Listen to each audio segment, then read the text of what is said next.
Here we are again with another Patreon upload. So this one is, boy, I think this is probably the drunkest I've been on this show. No. The Batman v Superman, that's probably the drunkest. We'll get to that one later. Yeah, this is for Star Trek Into Darkness. A lot of people love this movie. I hate it. This is one movie that this was the second most hated movie I had of 2013. The most was Man of Steel. That was at the very top. I think it was at the very top. It's interchangeable, those two. But yeah, this is a movie that I just absolutely could not stand. And my first episode of Film Rescue, when Seth was still living in Maryland, was 2009 Star Trek, which I overall think is a fine film, but it's not a Star Trek film. It's so distant in terms of its style and its tone, and there's a lot of problems with it. This one has generally the same problems, but it's just amplified to the point where it makes the problems even more pronounced, because they basically just made the exact same movie. And then you have the con stuff in there, which is just for fan service. The whole movie just feels like a bunch of fan service. It can't exist in and of itself as a story because it's just fan service and things we already know. But yeah, it's when J.J. Abrams had to come out and apologize for the quality of the movie, that kind of says a lot. I mean, you can enjoy this movie all you want, but when even the director has to apologize, there's a serious problem. There's a serious problem, and overall, it didn't do the next film any favors, because Beyond, while it's the best of the trilogy, of the Kelvin series, it had the lowest box office, and nobody went to see it. I would have loved to have seen more with this crew. It would have been great to see them all back together once again, and there was always that talk of a fourth film, and it just never materialized. You know, there was that Tarantino script that apparently didn't happen. Just, it's a shame. You know, you can say this movie made money all you want, but when the reception is so bad that it tanks your next movie, that's a surefire sign that this really wasn't as good as everyone was hoping. It really sucks. The damage was done. That you could say the same thing for something like Batman v Superman compared to Justice League. Like, nobody went and saw Justice League because BVS, like, the quality was so low that everyone just kind of went, nope, I think we're tapping out. Like, you can only give someone so many chances. And yeah, I've kind of grown to really despise J.J. Abrams as a filmmaker. He seems like a nice guy, but there's just so many movies of his where he just has to come out and apologize over and over and over again. It's like, come on, man. You know, you're a grown man. And you're a professional in this industry. You know how to do this. It's very, very frustrating to see my favorite franchise just get run over by a truck. So yeah, this was a very angry episode. I apologize for how angry we get, but there's just a lot of venom I really unleashed on this one. So yeah, it was me, Seth, Hope, and our buddy Case Aiken from Another Pass. He came on and we shot the shit about Star Trek. Yeah, this was a fun episode. Go listen to Case's podcast, Another Pass. It's very similar to Film Rescue. Now that Film Rescue is winding down, we're passing the torch over to him. It's going to be him full time from now on because we don't want to do this anymore. So here it is. Here is our Patreon cut of Star Trek Into Darkness Film Rescue. Enjoy.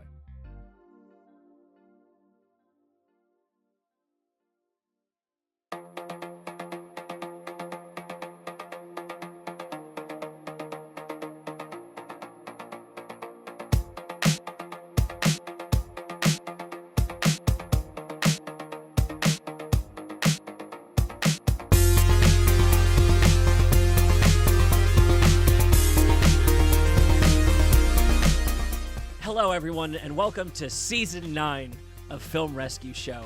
I've got a bunch of people here that I love. We've got a movie here to talk about that I don't. This is giving serious Season 6 vibes because not only is J.J. Abrams back, but Kurtzman is back as well.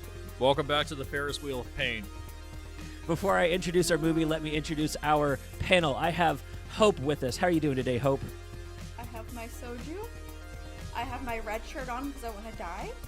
And as I've said every season, starting into a new season of Film Rescue, I've been sober up until now. So when I drink, I can forget everything I watched. Right. So it's fair. The drinking has begun again. I specifically went out and got a brand new bottle of Jack Daniels. This will be done by the time we're finished. Oh boy, this is going to be a good one. That was Jesse Fresco with the Jack Daniels. Jesse, thank you for being here. I know this one pained you deeply. Oh man, it's a good thing I don't own a firearm.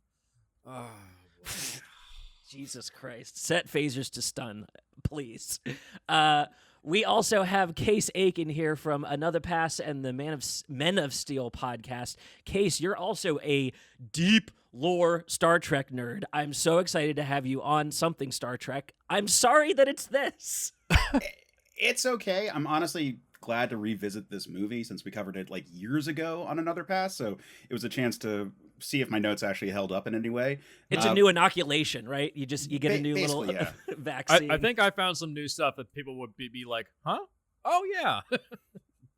But for the record, I just got back from Kentucky doing a week-long distillery trip for my day job, and so I'm trying to make this through without having to crack open the bourbon, but I have several bottles to my right and a cup of coffee in front of me to add it to. So, what is your day job and how can I apply?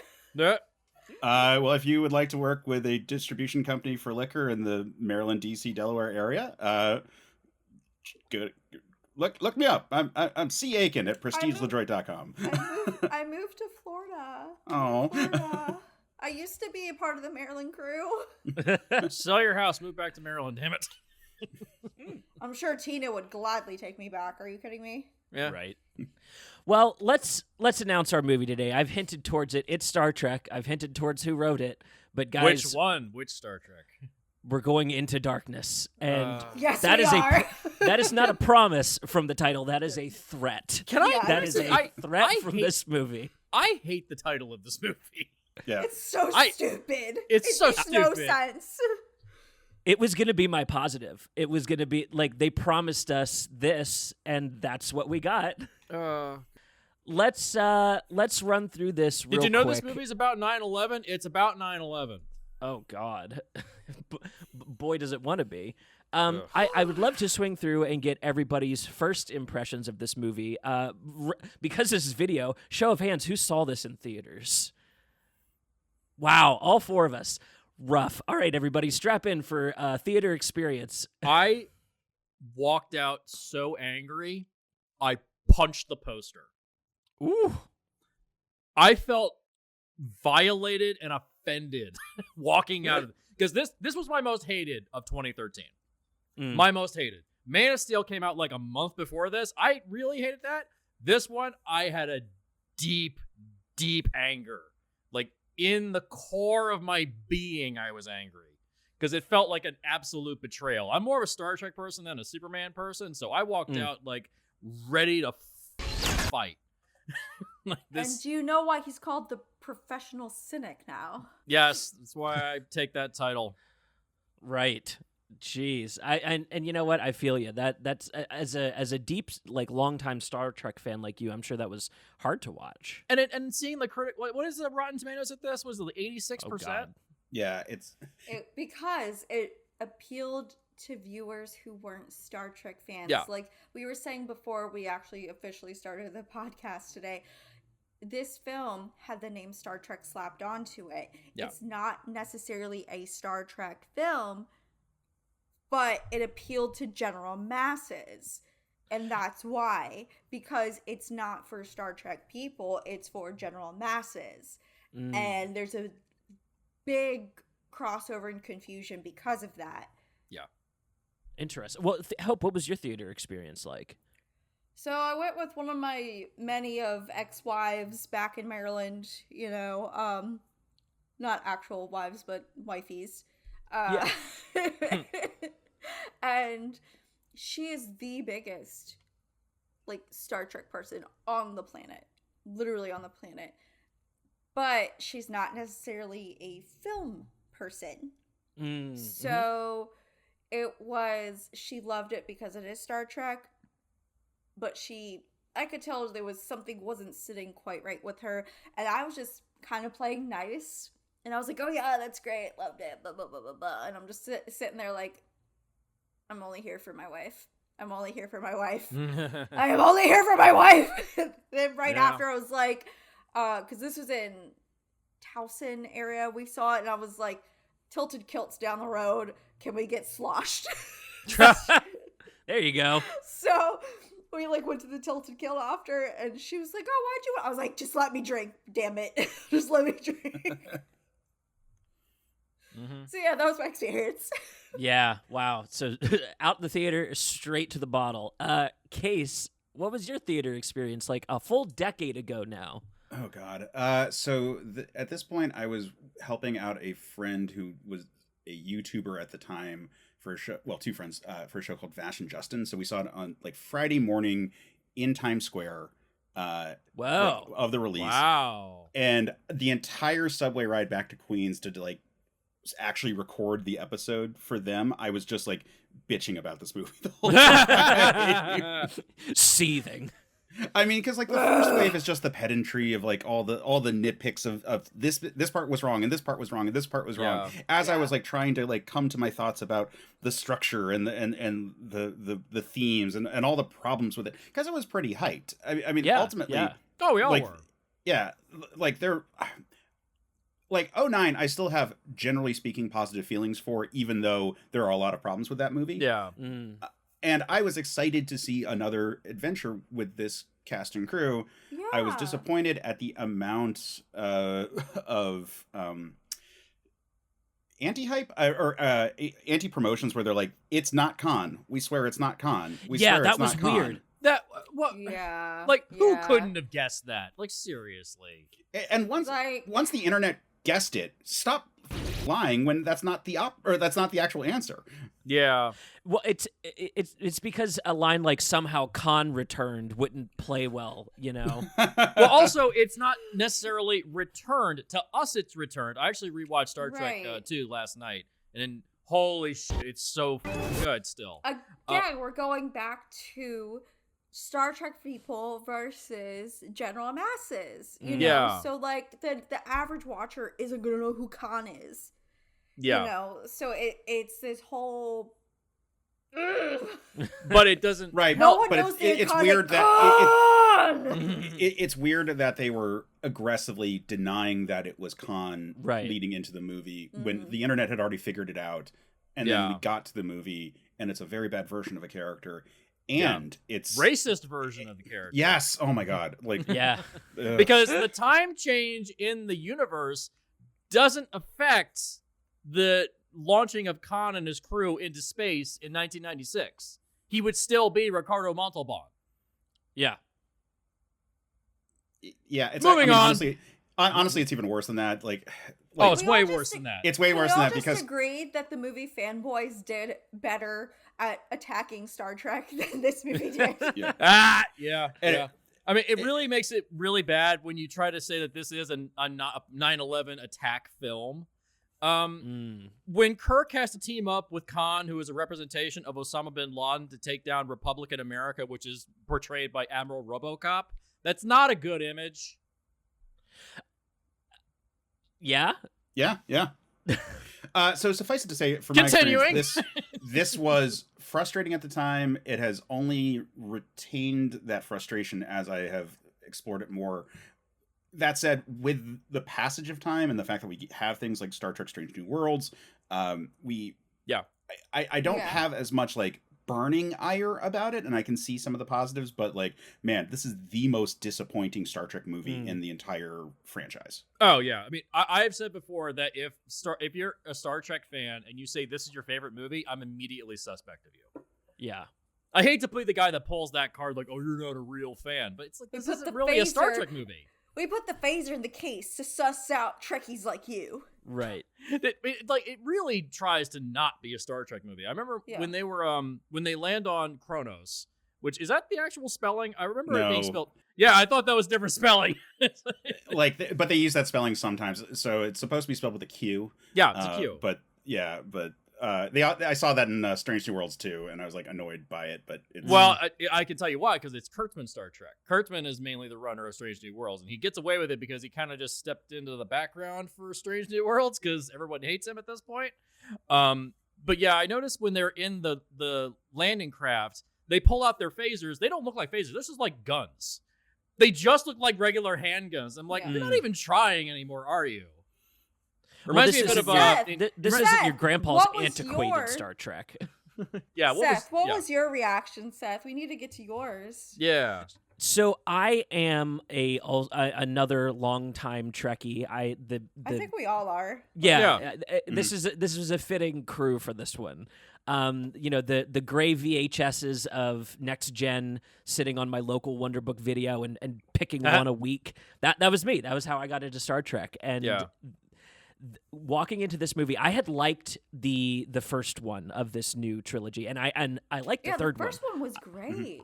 Yeah, I like the third one in this trilogy a lot. Beyond is great. Beyond is the proof that they could have had a great franchise. That's the best one, weirdly, of this one. And I never thought that the guy that directed the Fast and Furious franchise would be the guy that would rescue Star Trek. Well, it's because he let Simon Pegg really write it in the voice of Star Trek. Yes. People don't ever acknowledge Simon Pegg as people don't ever acknowledge Simon Pegg as he's a genuinely great writer. Like, he really knows his shit.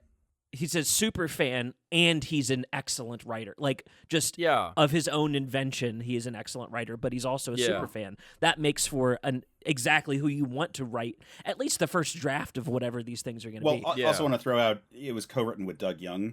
True. Yes. And they sequestered themselves in a cabin and just watched Star Trek together to get that first draft out. As so I do want to I do want to say the two of them were very much into it and had a really collaborative, interesting, creative process under stress. Like, this movie, right.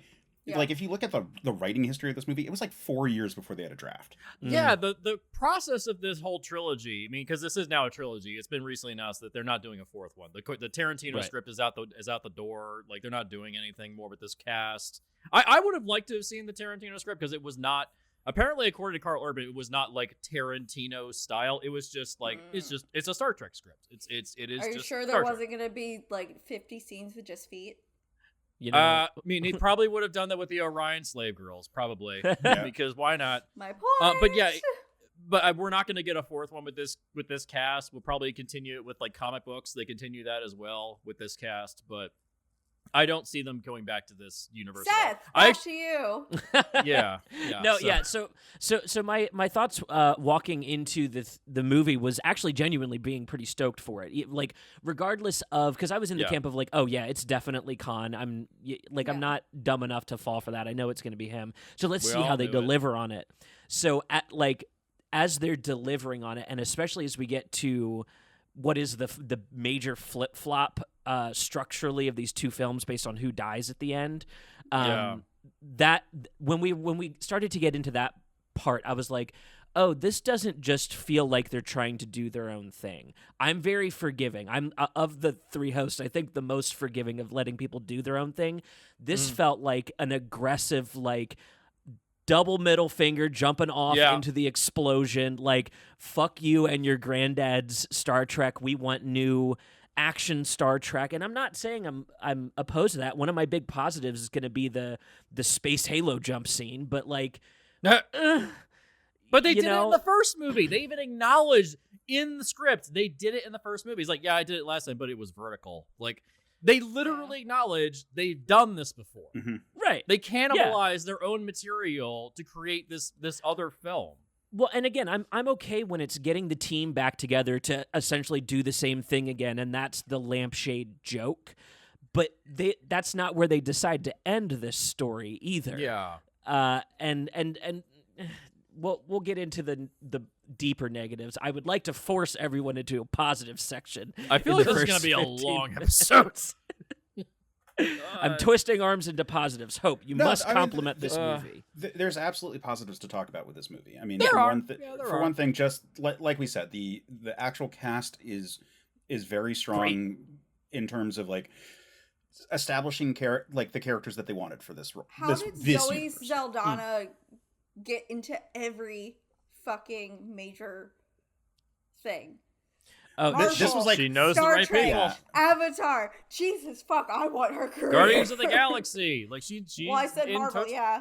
Yeah, like Yeah. this is her coming off of like the same phase that summer was when Benedict Cumberbatch was in everything. Oh, yeah. or- Oh Well, god, he he's was- everywhere. Put him in The Well, Hobbit. he just did Sherlock, so like that was Yeah, his yeah. big. So she had the right spot where she was hot and like got into everything. Like when Avatar was coming out, because it took so long to make that movie, Yeah. it was a great opportunity to be like, Avatar's going to be huge. She's the star of Avatar, the real star of Avatar. Yeah. Everyone's Right. going to be talking about her. Put her in your stuff, and combine that with Guardians of the Galaxy and this, Because and, nobody like, cares yeah. about Jake Sully. Jiving his Kiddington with Lindolas. I was about to say the name, Cersei, say the name. The name just keeps getting longer. Say my goddamn name. But yeah, I mean, like, we mentioned Anton Yelchin, like, love him. So sorry for what happened with him. Carl Urban is a great bones. Yeah. Zachary Yeah. Quinto. He looks just like DeForest Kelly.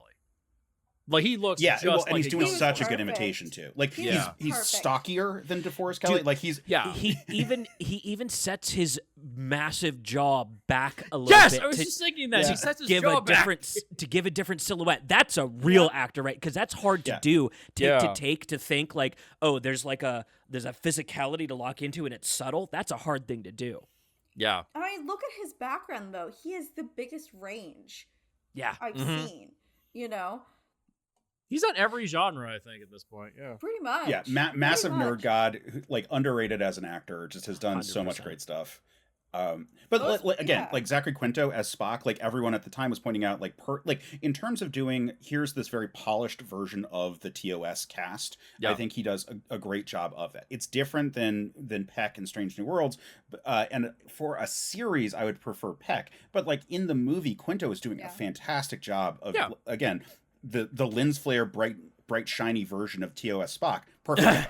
And like and there the moments where he's being Spock, like where he's actually being like stoic and like and logical about things, like you The get real facial Spock? expressions from him. Yeah, exactly, real but Spock.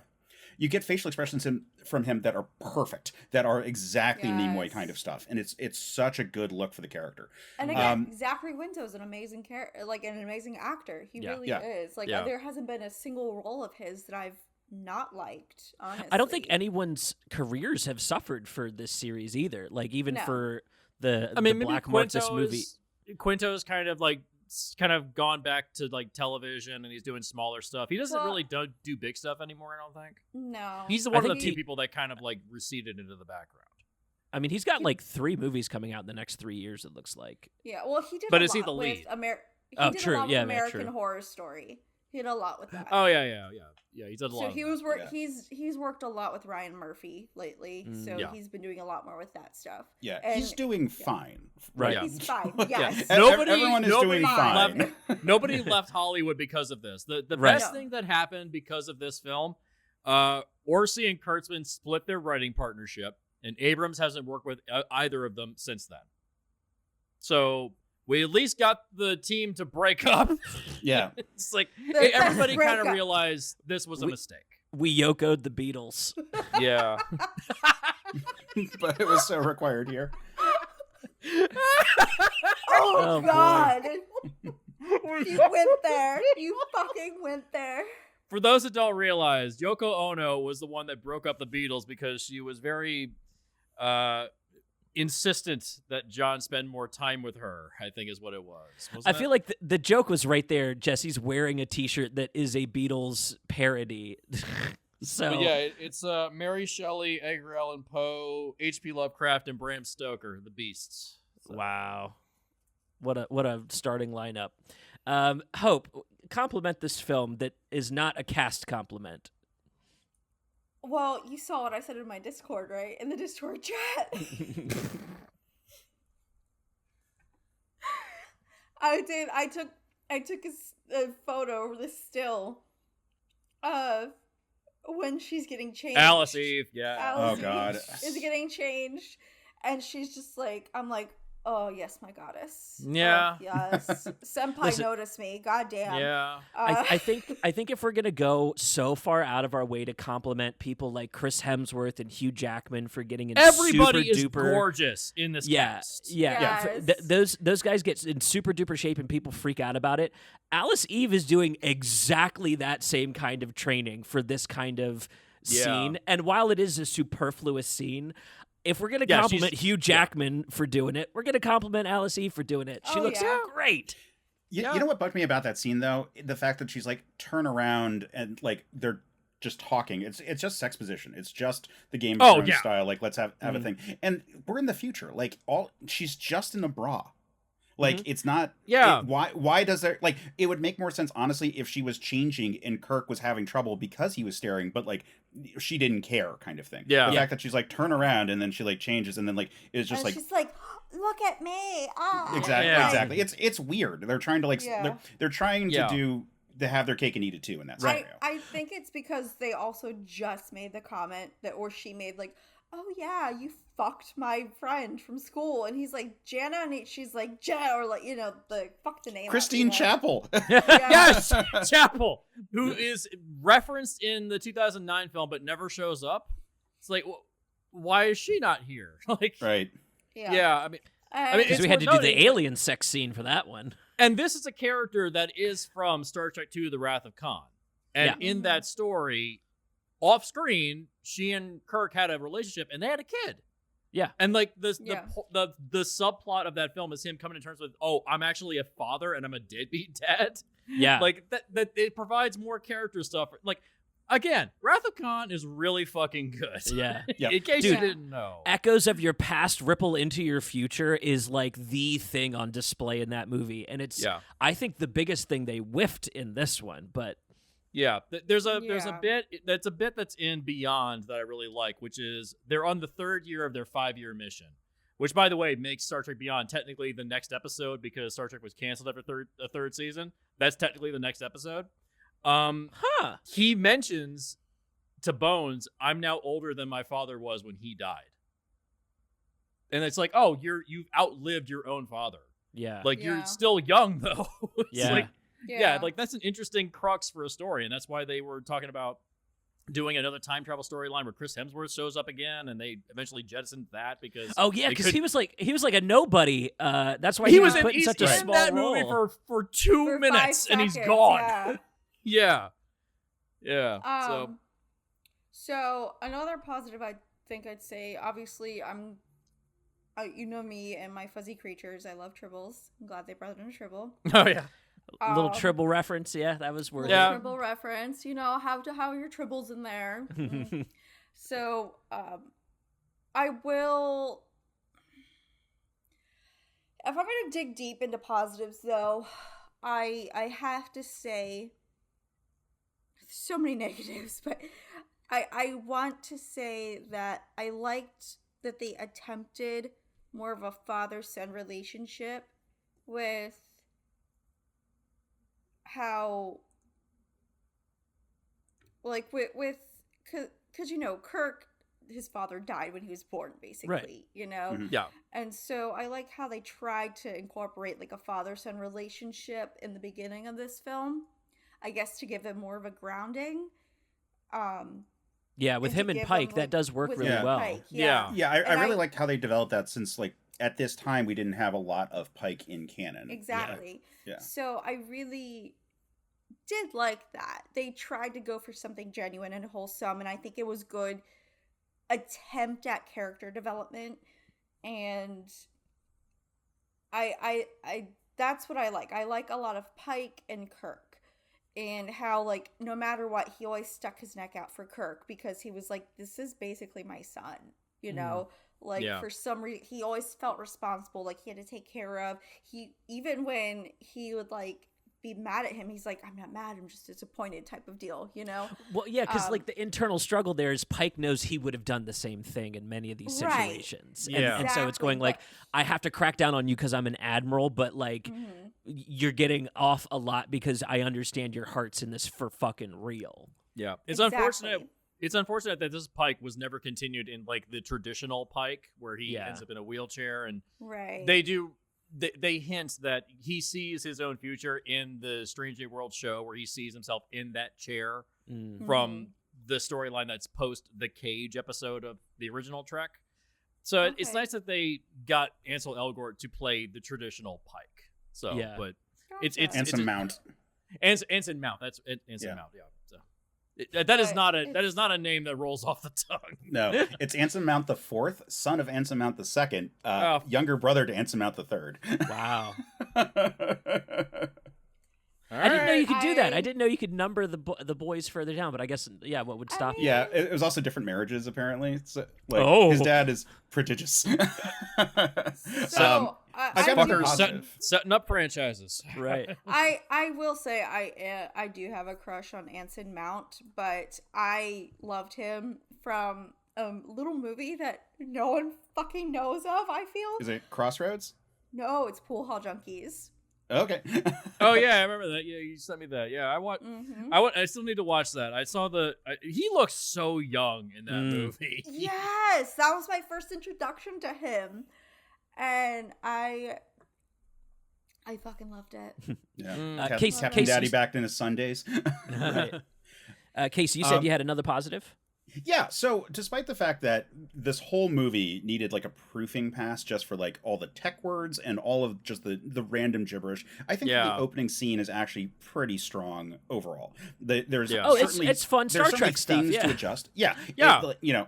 It's got the stuff that J.J. Abrams does well, which is like the good chase scene kind of stuff. He makes a scene have a lot of energy. I think he usually has a hard time making that feel like that energy has a point, but there's a lot of energy in that chase scene. I think the visuals are really good. The way that they thread the needle on having like a primitive species, but they're actually all like white people, and by that I mean very white people, and they look like people in makeup, but it actually looks Not like more in a extreme. racist way. Well, like it's a really interesting way of doing like, okay, it feels like a classic Trek alien, but with better makeup effects, and like right. and they do have a civilization that we're just they're chasing them into the jungle, but they clearly have buildings and stuff, and like we have a volcano that like the scene with Spock in there is actually pretty intense. I really like the giant armor he's wearing to be inside the volcano. That's pretty cool. Like even the jumping off the cliff and having the Enterprise in the water, I realize that the Enterprise in the water needs more explanation than what we get. Why?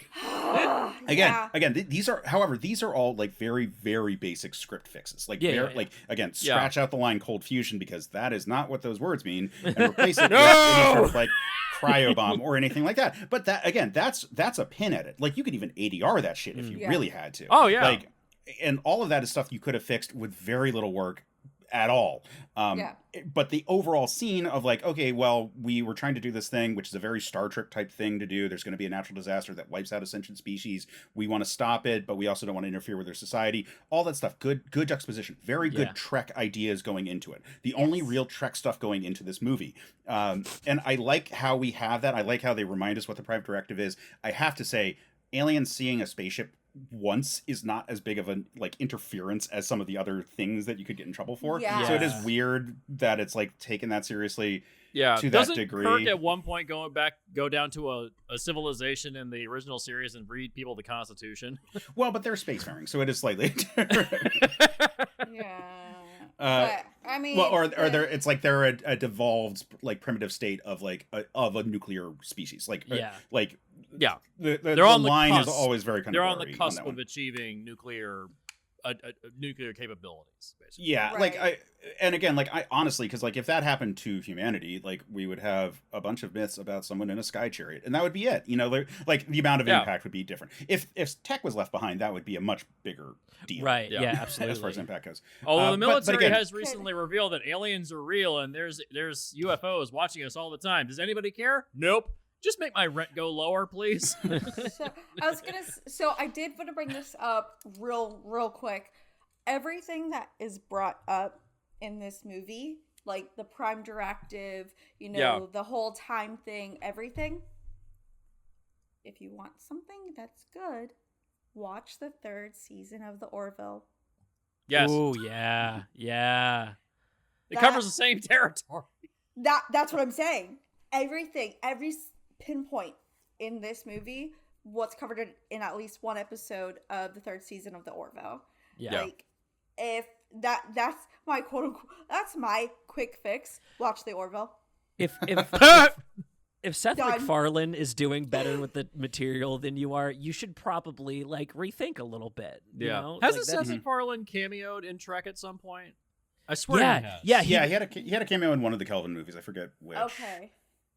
I mean, it might have been Beyond. No, he also had a small acting role on the Oh, that's Enterprise. Oh, you're right. It was Enterprise. Scott yeah. Bakula show, right? That brings up something I wanted to point out, that this movie is very like 9/11 inspired, to the point where it's like they crash a ship into buildings. It's like it's 9/11. Star Trek has done 9/11 material way better. It was season 3 of the Enterprise. That whole season, Scott Bakula becomes a raging fucking lunatic and is hell Isn't that bent just on. Scott Bakula? Well, he's generally a nice guy, I've heard. But the what's the crux of the story? Like the opening of season 3, a probe enters Earth's atmosphere and it cuts a line between Cape Canaveral and Tallahassee. Is that what wasn't that what it was?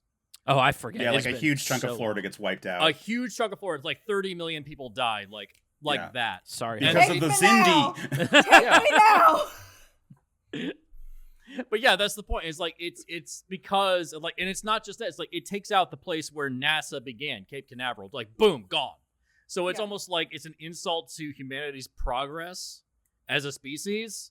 Oh, So wow. Scott Bakula's character of Archer, he basically becomes a right-wing warfaring Republican and goes off and it's like, you know, the NX-01 is the only ship we have. You're now a warship. Go kill them. That's the whole Damn. crux of the whole season. And that's kind of where everybody tuned out because they realized that, you know what? We don't need to relive 9/11. We kind of lived through it all once already. We don't need to see it again. Right. And that was the beginning of the end for Enterprise. But I just wanted to Well- point out that, you know. Yeah, that season's not that bad. The thing is, like, at that point, Enterprise had had like 4 9/11 episodes, just different 9/11s. Yeah, Right. just not ours. Just Right, not like ours. they had done them on Earth, including Klingon stuff. But like the first 2 seasons were so rough that like season 3 was a revamp, which I thought was a marked improvement.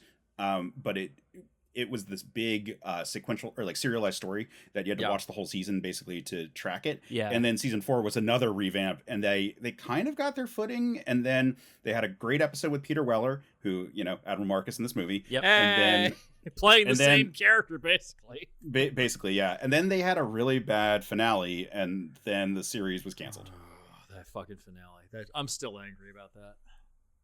The whole thing is a holodeck episode. You know what? Fuck Yep. you. Okay? Fuck you. You lazy assholes. So Jesse, And- you oh. have to compliment this film. Okay. Hope, That- what were we going to say? Oh God. I was gonna say, I was basically gonna be what Seth was about to say. Jesse, we're at that point. We need you to dig deep. We're here. Can you I please? in general, I think that visually, I think the movie looks okay, minus the lens flares. Yeah, I get people not liking the lens flares. They don't bother me as It's much. really obnoxious in this one, dude. To the point where people were making like parody posters where it was nothing but lens flares all over the poster. Remember that Age of Ultron poster where it was like shit everywhere? Yeah. That was what they did with the poster for this movie. No, yeah, I get it. I think overall this is a very like well-made film. I think the from a visual the craftsman, yeah. craftsman From standpoint, from a it's well made. technological standpoint, yeah. Yeah. Yes, this is a Mhm. good looking movie. You can't do this stuff on many of the TV shows. Like even the Orville has a hard time going as big as this movie is able to Oh, go yeah. sometimes. And that's why I like argue that Mhm. Discovery kind of got there at a certain point. Like, I've not Yeah, wa- but I've not not every watched any episode, not to the same recent degree. stuff, Like yeah. it's Yeah. the raw amount of it. Like the Yeah. because I watched Oh. this back to back with the finale of Strange New Worlds for season 2, and like Yeah. there's nothing in Strange New Worlds that looks like that, a big cheaper special effect, but they can only do so many in each episode, Right. Versus Right. like Yeah. this is the whole movie. yeah. Yeah. What was the budget on this, by the way, Seth? The budget on this was between 185 and 190 million. Jesus Christ. Which, like, for a movie like this, I see it. You know, like that. This is the kind of movie where I'm like, yeah, these are money's big on sets. screen. Yeah. Yeah, the money's on Yeah. screen. Yeah.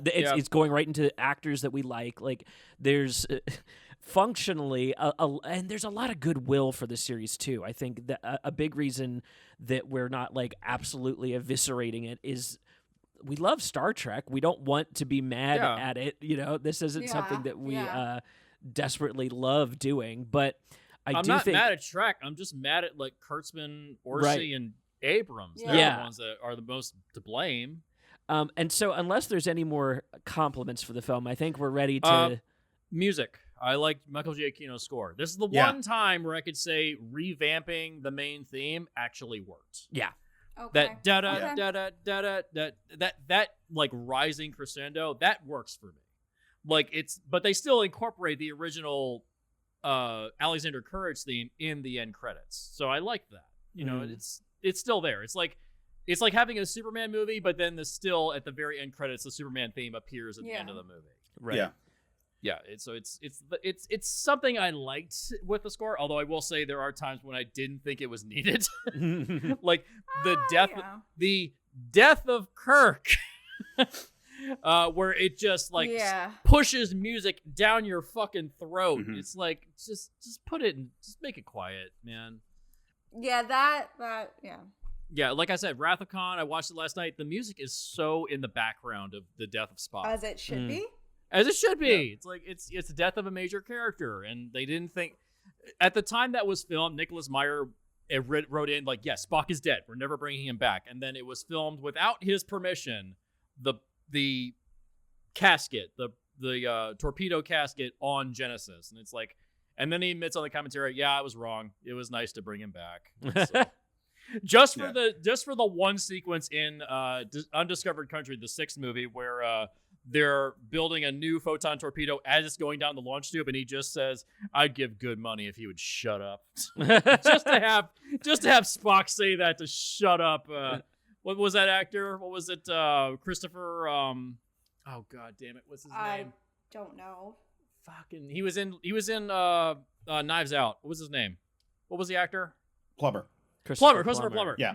Spock said he likes to quote Shakespeare, and Spock says, "I'd give good money if he'd shut up." It's like, yes, I love that. Okay, so other thing I would say that is good about this movie, the fact that we actually got a confrontation between Spock and Khan, I think is a question fans have had for a long time. I think that they never meet in Wrath of Khan. They never meet. No.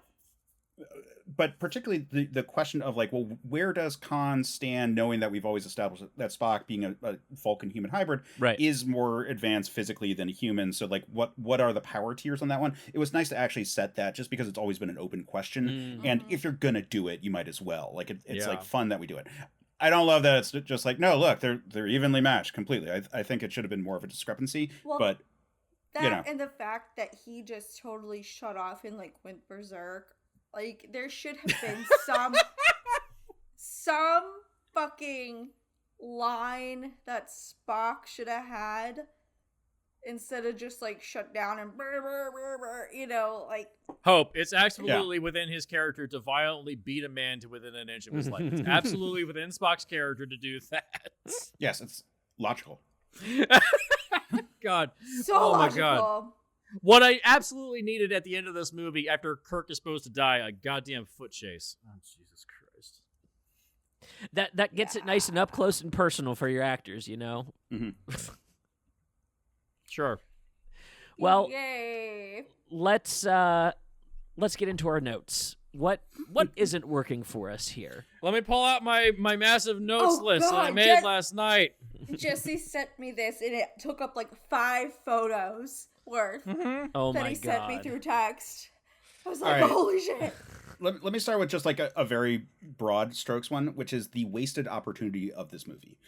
There are so many huge ones throughout. We'll start off with just the really obvious one, which is that we do this whole rank swap with Kirk, only to have it reversed one scene later. It never matters. There's never a point where any of the action that Kirk takes in the scene is affected by his rank and the fact that he goes from captain of the flagship to first officer. That aside from just like a little bit of like, no, stop calling me captain, like there's nothing that matters related to that scene. And it's annoying that like we don't spend any time with this new status quo before it is immediately reverted. Yeah. Because we do in the dive bar. But exactly like that. But also that scene could have played out the exact same way because it's still Admiral to Captain. Yeah. Like But everything then- would have been. Yeah. But Pike dies a scene later, and he inherits the rank of captain again. It's like, Right. What, It- what was the point? It Right. demotes him Why- for the mood why- of the scene. Like everything is at the cost of the mood of the scene. Yes. Yeah, this is a common thing with Abrams and Kurtzman. Whatever works in the moment, that is what you need to know. Right. If it don't worry about the rest of the movie forwards or backwards. Just this one moment. Everything's in isolation.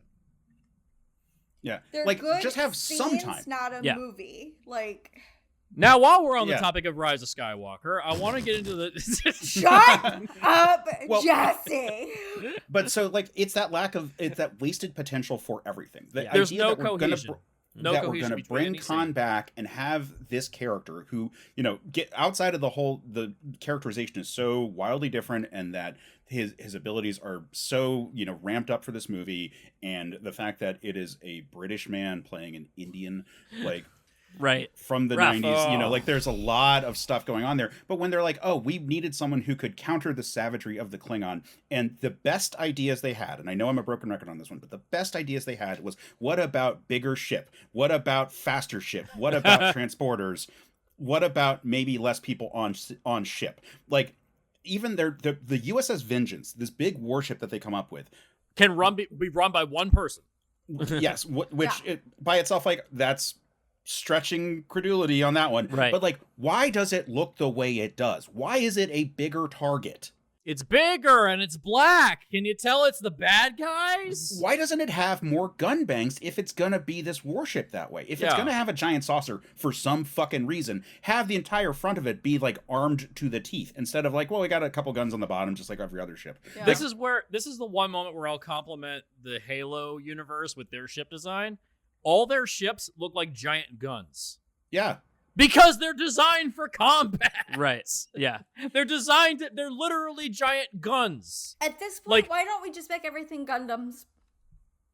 Yeah, why are there no Gundams in the Star Trek universe? I've always wondered Well- that. Why are there no mech suits? Here's the really practical thing they should have had it look like. Something kind of like the Defiant, which is like, here's Yes. a gunboat in space.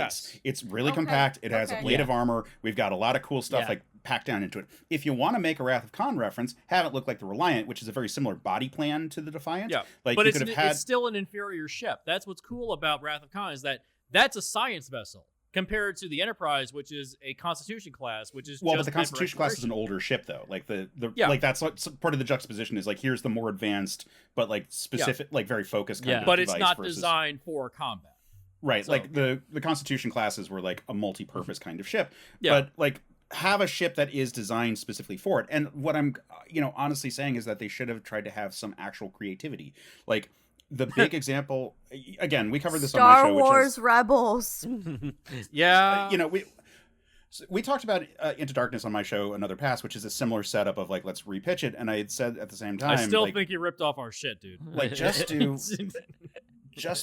like Deep Space Nine did such a great job of being like, well, what if there was a sniper rifle with a transporter built into the tip so you could fire the bullet anywhere? Like, Yeah. what Yeah. if there were mines that could cloak and replicate, and like you use all the Star Trek technology? Yeah. If you're gonna say like, well, Khan is so brilliant, he should be taking systems from Star Trek and integrating them with each other. Yeah. Yeah. If you want to have a photon torpedo with a transporter built into it, or with warp built into it, like, they never even, like, when they're like, oh, these long range torpedoes, they could have used the words warp core built into it to make at least that we're combining these different Star Trek things in interesting ways to make weapons that would be So Doc Brown it. innovational. And then as you're describing this, isn't his plan through much of the movie to blow things up covertly? If he had a photon torpedo, he could warp into a building. That works along exactly with what they're trying to do here. If he can make a ring that drops into water just be a nuclear bomb, why can't we have better shit for your torpedoes? Why is it that the guy does that after the fact? His kid is already saved. Why is he not just call the cops? I think that was the cost of the antidote blood. Just call the cops. The point Like, Jesse's your making kid's already is- saved. but You've the- already got the blood. But this guy can. There was probably a threat to the kid at that point. Yeah, like he'll either go kill the kid or he'll go kill you, or like this is a man who is able to get bombs inside of buildings and is willing to do so. Like, Yeah. I get why. I get why the guy was like forced into the position. I'm liking Case's pitch better here of a warp photon. That's way more Yes. fucking Right. frightening. Yeah, has anybody actually ever in the Star Trek universe used a warp core as a nuclear bomb? That's actually the pilot of Strange New Worlds. Oh, that's right. That's Yeah. right. Yeah. I forgot about that. So I have not watched Strange New Worlds yet. So. Also, It's good. Genuinely It's- good. It's a minor spoiler that someone makes a weapon out of a warp core. Isn't Like, it?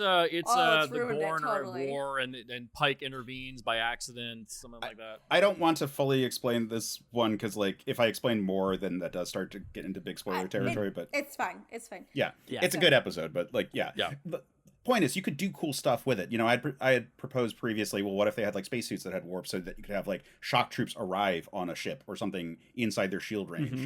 Yeah. So, you know, do stuff with it all. Yeah. But they have all these, like, the innovations they present break the rules of Star Trek. They create a scenario where you can have a personal device that you have with you on Earth and arrive on Kronos. Like, they have all these, that fucking you know- pissed me off so much. like, all the rules of Star Trek are out the window once you introduce these like super advanced technologies as opposed to innovative technologies. Right. No. As opposed Yeah. to cool interacting things. Like Kirk calls Scotty on Earth while he's out near I knew Kronos you were on gonna his bring that up. on his little fucking cell phone, his fucking communicator. Like, how, do you understand distance and time dilation? God damn it! So the whole you can warp anywhere now technology, I refuse to believe that that was invented as a like sci-fi thing. That was invented as a writing thing, so they can put characters anywhere they need, Yeah. anytime they want, and that's lazy writing. That Lazy. is a Lazy. device for lazy writing. So Jesse, I know Yeah. what you're saying with the communicator thing, Yep, but when you said that, it brought something up of yep. one scene I will totally forgive, and that's in Galaxy Quest. When Oh yeah. Oh, that's right. he Oh, God damn it. communicates with the four Yeah, teenagers. you're right. So God like damn it. I have to forgive that because I love Galaxy Quest so much. Damn it. Ah, son of a bitch. Took that one I away have from to you. I All have to right, forgive I'll let it that. slide. If you I can have- transport anywhere, you can talk anywhere. It's fine. Because Well, but again, also the talk is less of an issue because that they've always had subspace. They've always been able to get messages to Yeah. Earth or whatever. It would just have to be like relayed through a ship or something. Wasn't it created by Orson Scott Card with Ender's Game? The Ansible is Yeah. a means of communication Yeah. long Mhm. distance with the ship, the fleet that's way out there, that's been out there for like 100 years. Yeah. yeah. And then the Ender is communicating with them, and The in light in communication. the present. Yeah. Well, that Yeah. that was that specific iteration of that, but the idea of having infinite range communication isn't completely weird. It's going back to It's- the idea of like ghost particles, where you can Yeah. have like shared information being conveyed at two different points Mhm. instantaneously, bypassing the speed of light. So again, Okay. like I have to forgive the communication parts just because like it does it's a lot more feasible than transporting something than to transport basically a radio wave. You Yeah. know, I feel like that can at least be boosted a lot easier than like physicality. Yeah. In my head, they're just cutting out the parts where like he makes the call and then gets patched into a ship and then gets patched across and down, Right, and they're just right, cutting like- all that out and, saying like, and "Oh, you're just seeing the call as it happens." satellites, you Yeah. know, like boosting. So like, I can forgive that as Which, like, I would love to see that stuff, though. That's what makes John Wick's universe Yeah. so cool, right? Is that they take the time to, like, show you, oh, yeah, this is how this would What? play out. It's what makes Star Trek's universe so good. The Yeah. limitations of technology, and they have to overcome it with intelligence. Yeah. And now it's just like, oh, instantly This we movie fix everything. This movie isn't about intelligence, though. It's not. Yeah. Yeah, you're right. You're right. Just because you have a British guy talking for Khan doesn't mean it's intelligent. Hope, doesn't. what's not working for you in this film? Did you do a recent rewatch for this episode? Did anything really grab you Of course this I time? did. No, of course I did. I always do a rewatch and torture myself. Did you drink while you were doing it? Unfortunately, no. I was at work, so. Oh, yeah. no. So she got paid to watch it. That's right. That's the way to Damn do right. it. Well, I fucking work the system with this shit, man. That's right. I, um, So a lot of the things that didn't sit well with me was basically a lot of what Starfleet is. Like they bypassed a lot of the peace. Like Starfleet has always been about peace, knowledge, and like communication. That's always been the thing. And the fact that they just jumped so quickly into militarization is a huge no-no for me, because Starfleet's supposed to be in a future where we all coexist peacefully, where there's no classes, so to say. You know, we've solved a lot of the world's problems. We've solved all this stuff, and we're trying to go out and learn to improve our lifestyles, you know? And a lot of that is not militarization. A lot of it is like defensive. You know, obviously there's going to be threats, outside threats that we don't know of, and we do have to protect. But that's like a last resort, not guns blazing out of the fucking shit. Yeah. You know, there's like a base optimism to other Star Trek that is like at core, everyone in the fleet believes that peace can be achieved. Like that is like a core tenet and value that has to be carried by the captains. Even within this universe, the Enterprise series still happened, because you see the little statue of the NX-01 in Admiral Robocop's office. So, and that's the thing. For an admiral, for an admiral of Starfleet to be so, it'd be one thing if it was someone lower who, from the get-go, like, worked his way. Like, that, if you're going to do something like that, it should have been someone who was lower ranked, and then Pike took in as his, like, first in command because his ratings were off the charts. But he secretly was, like, very military forward. And then there's the whole thing where Kirk got to first helmsman, but, like, he was on a different ship, and there should have been something like that. It should not have been an admiral who was already so deep into the militarization. It should have been. Have you seen Star Trek Beyond? That's literally the plot you're describing. Yeah. My point. Yeah, it's literally, right. literally, Idris Elba's character is literally just some guy that was on a ship. Was it the Yorktown? I think is what it was. Yeah, but that's my point. Like, that's how it was done, and that's how it should have been done. Yeah. The fact that it's already been done, but it could have been done on that's my point. Well, like, Star Trek has a long history of, like, the bad admirals. They're often used, especially in Next Gen, where, like, Picard has to kind of deal with them. Yeah. They're often used as sort of, like, hawkish figures that, like, even the original series, there was that character that was going after the Doomsday Machine. True. Yeah, so the presence of a bad admiral isn't by itself that much of an issue. Sure. Throughout this whole movie, I kept on thinking, on this rewatch, I kept thinking about how they keep talking about the Klingons and that they don't set them up very well as the Cold War analog that they are supposed to be. Because in the TOS era, they were directly meant to be. I guess that's my point, honestly, is because he was so pro-military, but there was no build-up for that.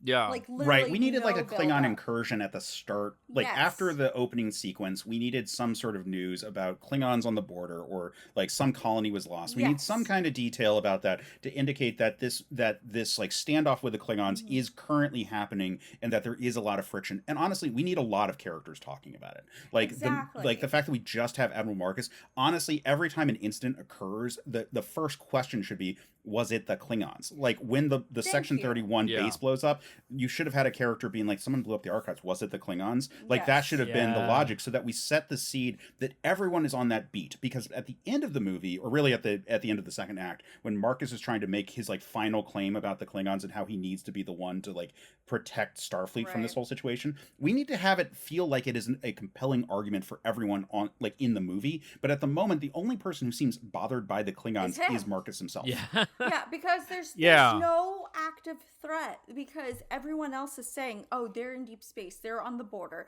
they haven't touched us. It's just if we happen to tiptoe across the line, You know. Yeah. Yeah. So how is that a credible... If we happen to fire missiles at their homework. Right. Whoops.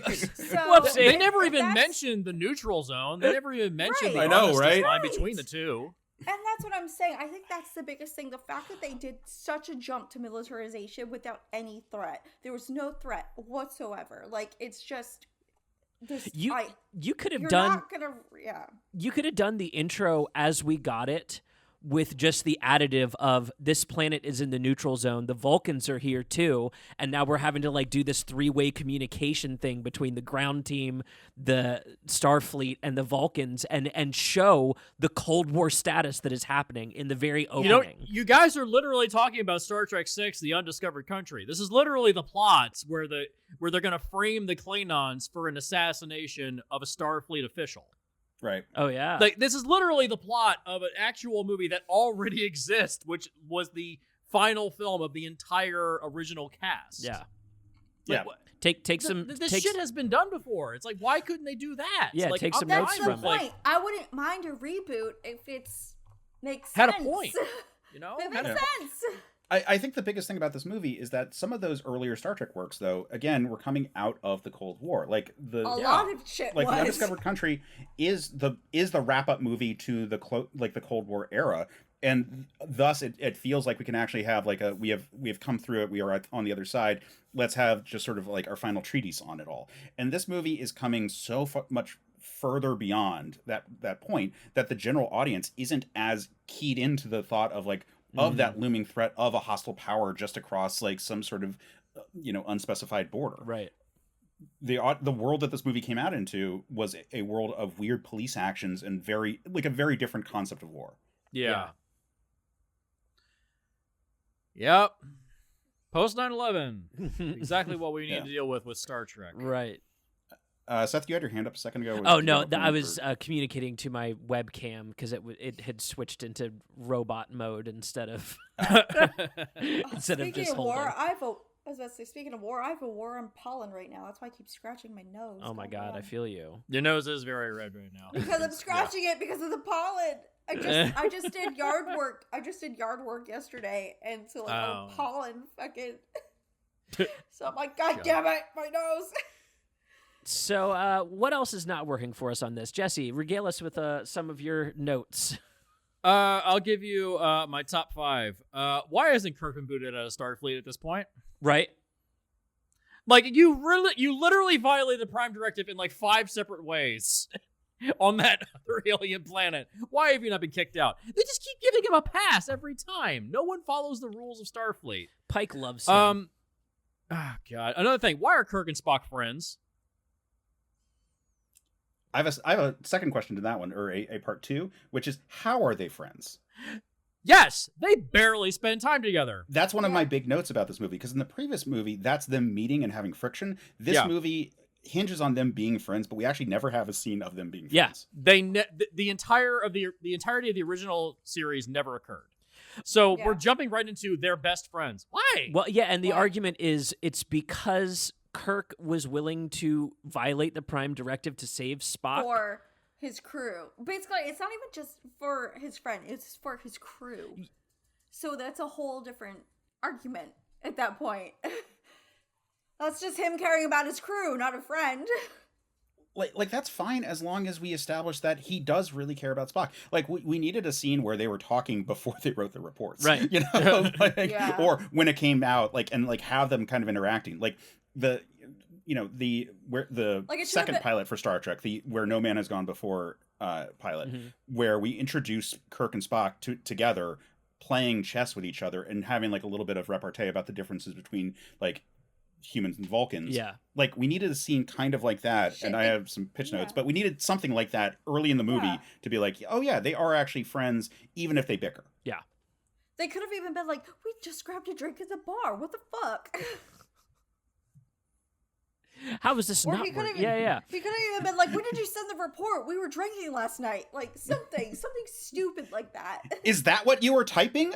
Yeah. I thought you were. I thought you said you were taking notes at. I thought you and her were just having a really bad argument over text. Like, what? And what's funny is Chris Pine is good at doing those kinds of characters too. You know what I mean? Yeah. Like having him have a deadpan Spock to bounce off of. You have absolute comedic gold there if you care about your characters. Oh, he was brilliant in D&D. Oh yeah. Yeah. Oh yeah. Fucking brilliant. I mean, like, can you imagine a scene, like, first off, can you imagine if Spock was, like, an IPA guy or something, and so he's having, like, this conversation about, like, the alcohol in this one is particularly high proof. I can see how it would survive the journey from England to India. And then, like, he's taking notes on that, but at the same time, he's sending the report that's, like, stabbing Kirk in the back. Right. And it's like, I thought you were just taking notes. I was. I had 2 tabs open. Right. Right, exactly. See, that would have been something funny like that they could have done, you know? Or like, this is supposed to be a 9.7%, yet I feel no inebriation whatsoever. I don't know if it's due to the metabolism of my species, or I need something, like, something. And then Kirk's just knocking him back. Right. He's got a Pale Blue around. Well, no, cut back to Budweiser, because he clearly is a huge fan of Budweiser from the first movie. Right. Well, in the universe of Star Trek, they have, what is it, Synthahol, where it's like... Not at this point. That was developed... Oh, that's right. That's next gen. That's next gen. Because Scotty was not familiar with it when he was frozen in time and then woke up in TNG time. Wish away the effects of a hangover was just a thought. It's like, okay, that kind of defeats the point of drinking, but all right, fine. Who doesn't another issue I had, this isn't really an issue, it's just something I found as a funny coincidence. So I pointed this out to Seth. So recently they announced who the new version of the Punisher is going to be in the Marvel Universe. Mm-hmm. Guess what his name is supposed to be? John Harrison, which is the code name they gave to Khan in this film. And there's a moment in Garth Ennis' run on the mainstream Punisher. We're breaking case. He's striking! We're breaking case! Breaking out the scotch. It's time. Gotta do it, man. All right. Yes! So this is the Ingle Red single cask single malt scotch, 11 years, 118 proof.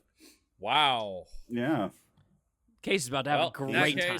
Aged in a California red wine cask. Fuck yeah. Well, in that case, cheers. Cheers. I'm still going to be using my Marvel superheroes. Who cares a shit? There you go. Makes sense. So anyways, in the new Punisher series that's coming out from Marvel, they've announced the new Punisher is going to be an ex-SHIELD agent named John Harrison. Because I'm guessing that because SHIELD is meant to be the police force of the Marvel Universe, they're going to do the ACAB version. Like, this version is going to go after corrupt SHIELD agents. Yeah. That's the version. Because Frank is now in Weird World. He's gone. He's not part of the Marvel Universe anymore. Yeah. There's a part in this movie where Khan traps all the head generals of Starfleet in one room in a skyscraper with open windows. Yeah. As you What? do. Okay. You know. As you do in secret meetings, as opposed to underground where no one's going to see you. Or, you know, on one of their ships where they can secure themselves. Or one of the ships in the middle of nowhere with all that transwarp capability. You think you could do that.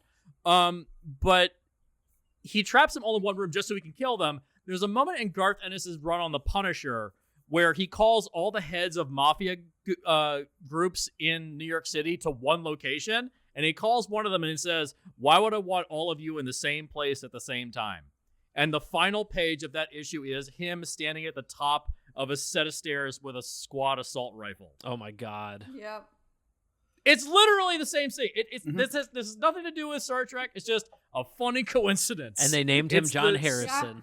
And it's named him John Harrison. It's the same exact fucking scene. Wow. Yeah. That scene just a funny happened in coincidence. Voyager too, actually. Like the get everyone in one room together and then have a shuttle like try to take everyone out. Yeah. Handled better. This scene is dumb. Like the whole like yes.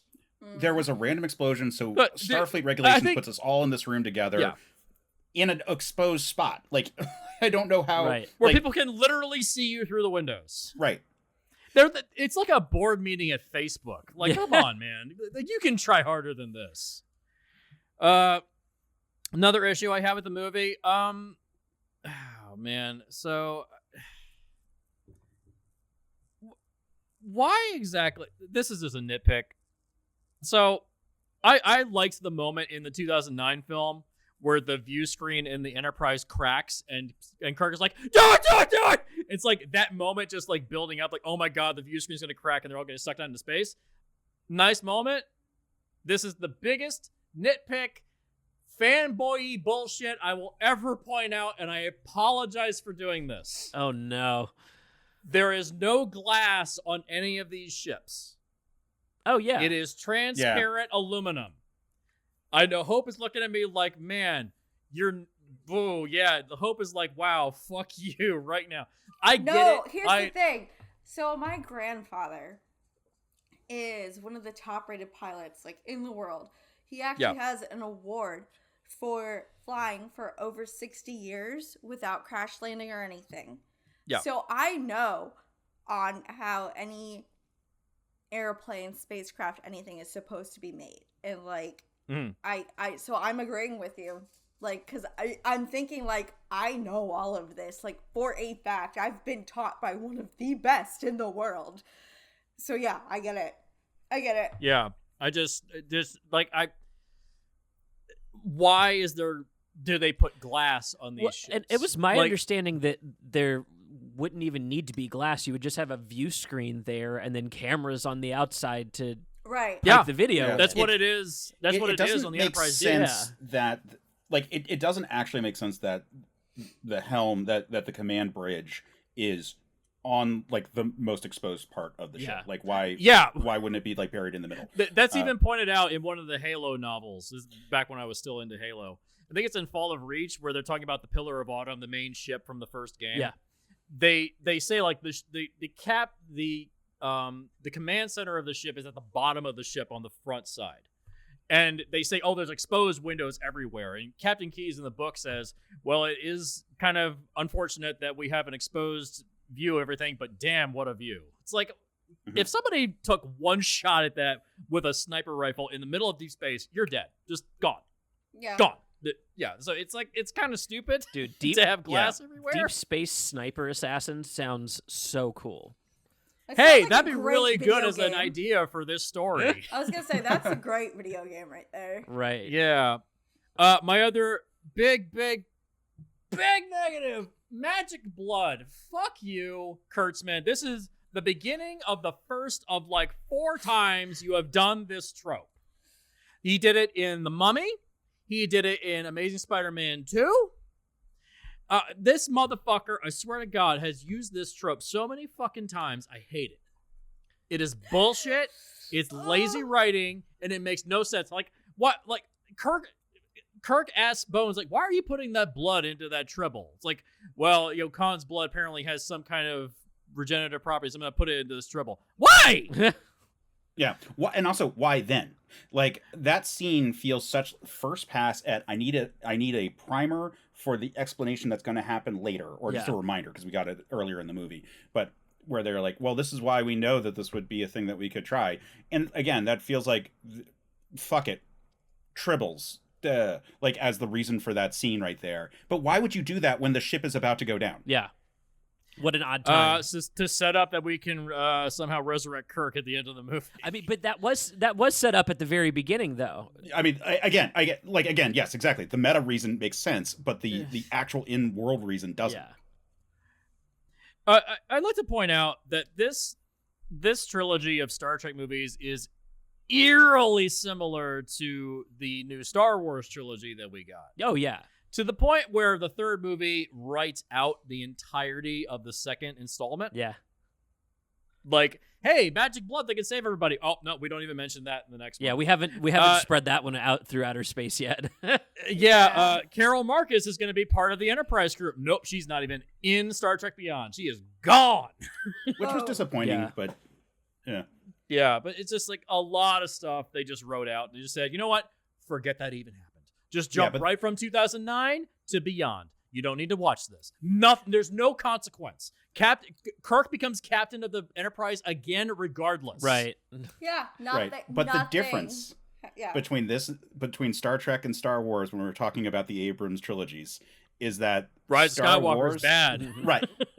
is that Rise of Skywalker is like, well, what if you had a good second movie and you're like, no, we want to get rid of that. We have to like just nuke this franchise. We've said Last Jedi is pretty good by comparison to Rise of Skywalker. Last Jedi is by far the best of that new trilogy, and like is at least doing some interesting I'm stuff. with Case There are on problems that with that one. movie too. As a movie that has some pacing problems, there's a couple of issues with it, but overall it's doing very interesting stuff. Rise of Skywalker is just like nuking the whole I would franchise. also argue that Last Jedi is a better Star Trek movie than this.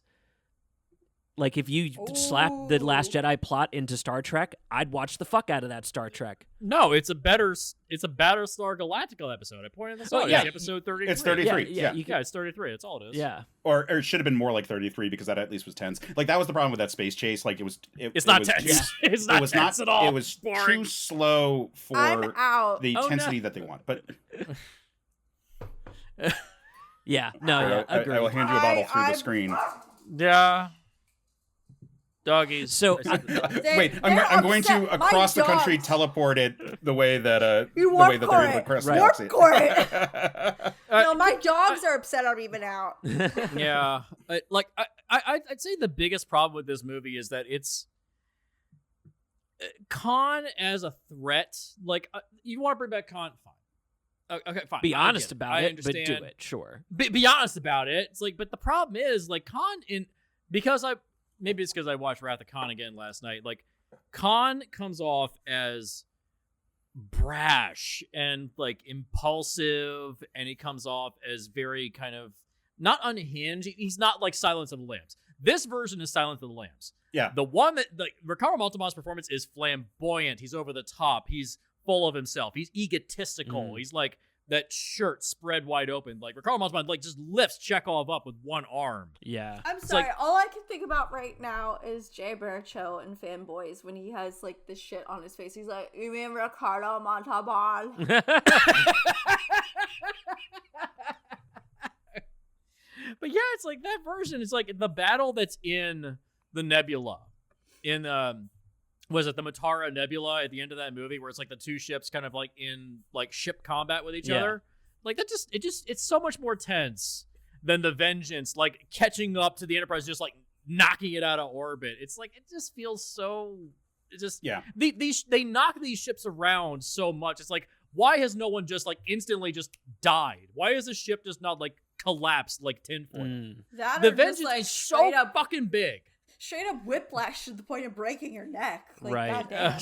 Like, Yeah, like they just getting knocked out of warp like that. It's like slamming on the brakes at a car that's going 1,000 miles an hour. Everyone would die instantly. yeah, that's what Yeah. I'm saying. Whiplash where it breaks your neck, like that. It's yeah. A little too It intense. would be. Yeah, it's this is a movie that is set at level 10. It's like it reminds me of Quantum of Solace, where your foot is on the gas so much for so long it becomes white noise, so you forget the plot as you're watching it. This is like, could this be called a non-movie because it's basically non-functional between every scene? Well, I'm glad you mentioned Quantum of Solace because I was looking. I doubled back into the production history of this movie to see if this was in any way impacted by the 2007-2008 Writers Guild strike, and obviously it wasn't.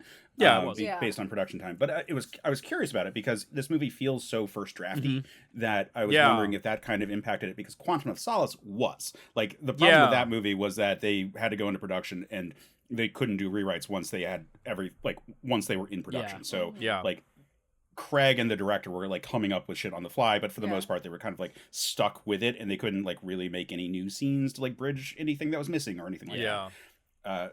This movie has the same problem, but it's just because they have hack writers that don't know what the fuck they're doing Right. on this whole thing. Jesse, I'm glad you brought up Khan though, because we need to spend some time talking about Khan. Aside from the fact that he's whitewashed in the worst possible way, and again, having the colonizer having the name and taking the race of a character. Like, sure, Ricardo Montalban was not Indian. And like, but it's the 60s. He was at least brown. There's like, it could have been a lot worse in terms of how they handled that one. You literally but have he's a like, British person.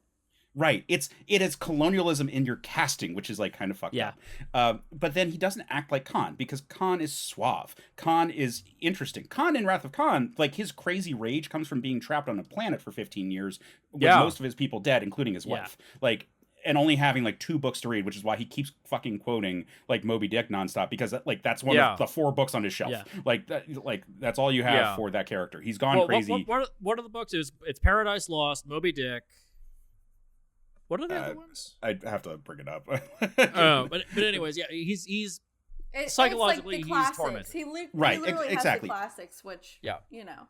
Yeah, which like that's a great setup for that character, for why he's so crazy in that universe. In this universe, he's fresh out of it. He's when he left Earth, he was a dictator, and if you look at Space Seed, he's got all this like charm and so forth, and he's like, I just hope they don't I hope they don't crack open a history book. That's why I can't give them too much info. But no one just knows who he is off the top of their head. But he's interesting and charming, and this character is just so different from that. Like, if you look at this character, he would make more sense as like a Vulcan who's been radicalized by the destruction of planet Vulcan. Or that makes so much more sense. In my another past pitch, and this is not really like, this would be way too much to try to explain in a movie. You know, it would be really fun if it was a time traveling lore, like if it was like lore from the future. Because that also would fit, and Benedict Cumberbatch would be great casting. Oh, that's beautiful. That's fucking exactly. beautiful. Damn it, man. Well, we've already got lore in Picard season 3, which wraps up that series. Which, if you want like traditional Star Trek at this point, Picard season 3. Yeah, you don't have to watch season 1 or 2. Just skip right to 3. But let me throw out a character who'd be really good for this exact spot: Sybok. Ooh, there you go. What was Sybok? Spock's fully Vulcan brother. Yeah. Oh, that's right. Have him have been radicalized by the destruction of Vulcan, and like is now a terrorist, and that makes so much more sense. Right. Okay, so in the conversation around Khan, specifically around how they wrote him, I'm about to break y'all's brains. Did you know that he is scene for scene shot almost identically as the Dark Knight's Joker? Oh yeah, that makes sense. Yeah, the bad guy got caught on purpose. He hires other people to do his dirty work, starting off, right? Wants to get captured so that you can have the interview, the interrogation scene like Dark Knight, and then resolves by getting the shit beat out of him up in the air. Yeah, the key word here, Seth, is lazy. No, yeah, it is. That's why he doesn't feel like Khan, because they said, "Oh, we're just going to do the Joker instead." Yeah. Well, this movie is such a product of its time. Everything about it feels exactly all the tropes of the movies 2 years prior. But that's the thing. None of this is, again, from my beginning argument, none of this is Star Trek. Yeah. Oh, no, yeah, absolutely. That's the thing. That's the thing. My grand theory on Star Trek as to whether or not it's going to be a good movie is if it makes sense as a Navy film first. These are to answer your question from earlier, Jesse. The reason there's no mech suits is because these are Navy films just set in space. That's a good point. The function is to have big ships and crews. That's why the ship being able to pilot itself is such a middle finger to Star Trek, because it's like, no, these are that. Then what's the point? This is like Pirates of the Caribbean. Like in the very first movie goes, yeah, you can't do a ship with just one person. Like literally, that is the point of all this: is you can't do it with one person. Yeah, like what happens if the part of the ship breaks? Who's gonna fix it? Right. So like if you can't run a one ship with one person, the first film and the third film make sense as Navy films. Like either Navy at port at war in the third one, or in the first one just as straight up Navy films. They make sense as Navy films. This middle one is space adventure with Star Trek IP slapped on it. It feels a lot like Lost in Space. Remember, the landing craft. The landing craft that they get when they land on Kronos looks exactly like the ship from Lost in Space. It's exactly the same ship, and I'm like, I've long assumed that Abrams is a hack. I've long assumed and Abrams, when this movie, in retrospect, he recently came out and said, "Yeah, I made some mistakes, and the writing wasn't as solid as I could, so I had to keep jumping between things, try to keep you invested in the movie." It's like, just admit that your writers fucked up. He never takes blame himself. No. He always passes blame to other people so that way he doesn't take the brunt of the problem. What has Robert Orci done in the last, like, I don't know, like 5 to 6 years? Like, what has he done? Oh, The Mummy was his last film. I'm checking because I'm not actually sure. The Mummy was his last film. That's Kurtzman. Oh, shit. The other one. Orci is apparently the Star Trek guy. Kurtzman is just the dumb writer guy. This is why they split their writing partnership, because Orci realized, wow, this guy's not a good writer.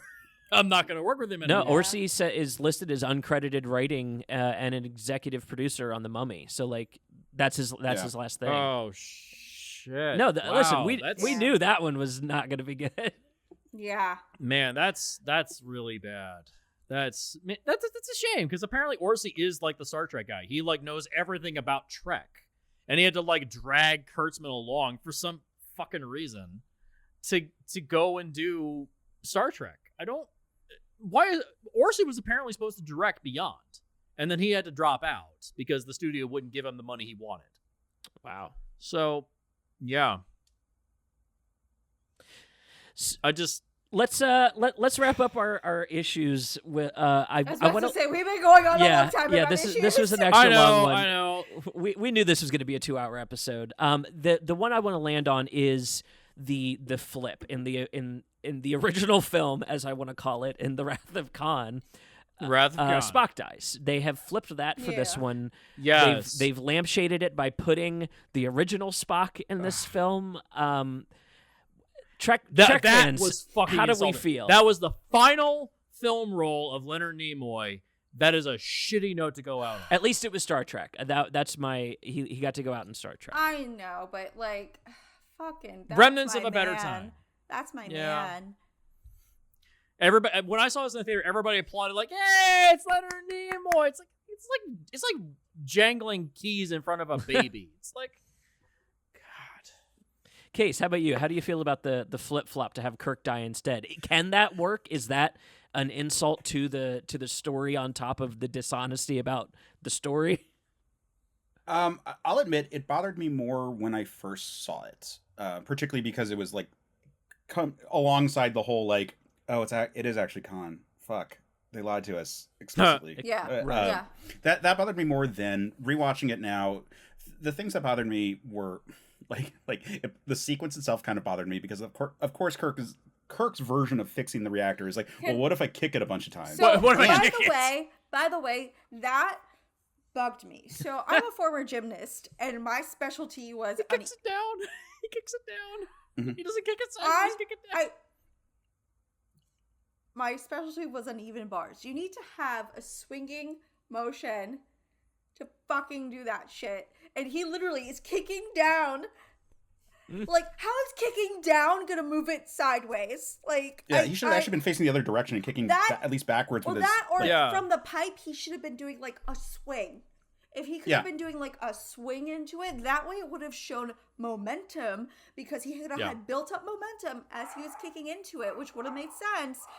And the whole like it just the whole thing should have just it just bugged me so much. Yeah. Yeah. Well, at least get coverage, like get a close up of the shot where the thing moves in the direction you want it to move. Because up until like the music swells and he gets it right finally, like it hasn't. There's been no evidence that he's doing anything successful with this, and then all of a sudden it just works. Which movie telling, movie magic, yada yada yada. But like in of course comparing it to Wrath of Khan is unfair. But at least in Wrath of Khan, Spock is doing his role. He's one, a science officer, and two, he's it's totally fair. This is a remake of Wrath of Khan, just a shitty remake. It's totally fair. But like Kirk is also not an idiot. Even this version of Kirk isn't an idiot. He has good test scores. Like that's like one of his whole things, that he's like just not applying himself. Yeah. But like him actually doing something to make it work, like having some sort, MacGyvering some situation to get it in position would have been way more interesting instead of just like, instead of just way brute forcing it, which we've established his brute force is not that effective in this movie. Again, Spock would have been better to be in there doing it. Right. Well, they pointed that out in the 2009 film when the drill is drilling into the plant and they land on it using the skydiving sequence.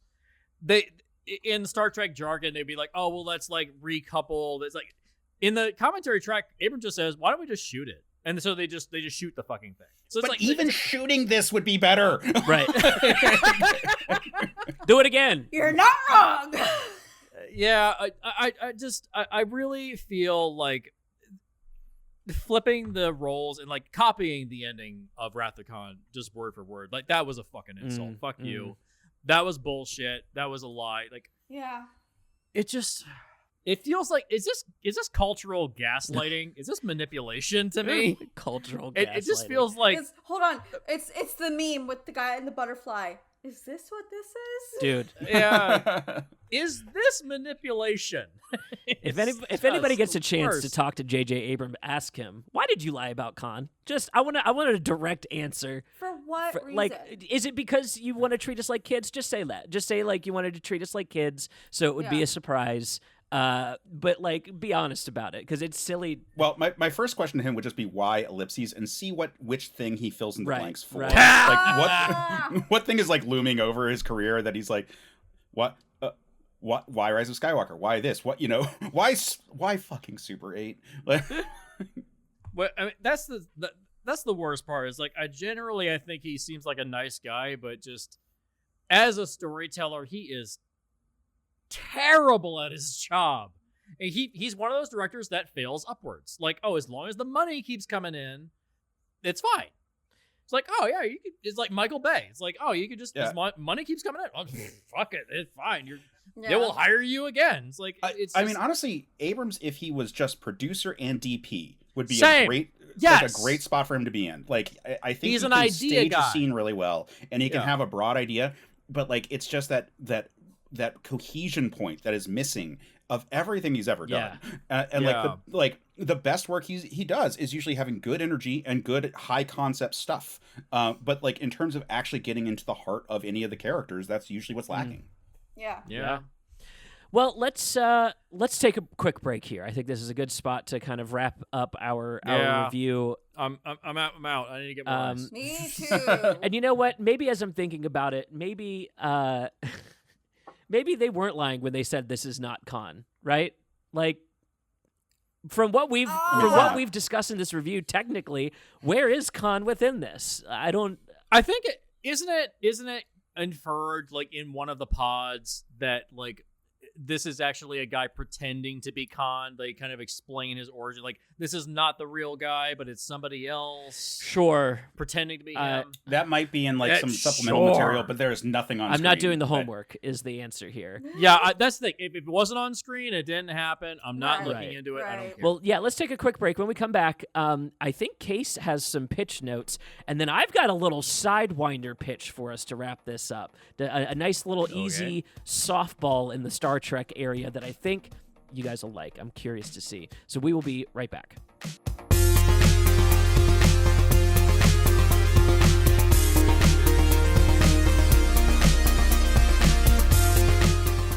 Hey, this is Jesse with your mid-episode break. Man, we got really angry and really drunk on this one. Sorry about that. Just wanted to mention that we have a new TikTok page on our TikTok channel. Jaguar Sharks Network is our new channel. Our other page got nuked by Warner Brothers because we put up something that they didn't like, so we ended up losing our original page. So we had to put up a new one, and we're re-uploading some old episodes. Just wanted to give a shout out to Case for coming on during this time. His shows are off season at the moment because of the writer's strike. He's got his stuff on hold for the moment. Anything film related at least. We also have for this season, we have a bunch of good stuff. We have Chappie is one that's coming up. We have Source Code. We also have Highlander 2, The Quickening, one that Case consistently on his show, Another Pass, consistently ends his shows with always saying, and next episode will be Highlander 2, The Quickening. He never does it. We're doing it. That'll be a fun one. I just wanted to also clear up a informational error in this episode. I said the character that's replacing the Punisher in the new series is John Harrison. I rechecked my facts on that. It turns out his name is Joe Garrison. So obviously, simple mistake. I screwed that up. My apologies. So whenever you hear John Harrison, just think Joe Garrison is the name of the character that is replacing Frank Castle in the Punisher comics coming out pretty soon. So Looking forward to seeing what comes out the pipeline for this season. Split the Difference is also coming back pretty soon. Mind Brain Movies, Two Whatever's Way Up is still going, and Game Rescue Show is also still going as well. So we're going to have a lot of new stuff coming down the pipe for you guys very soon. Now back to the episode.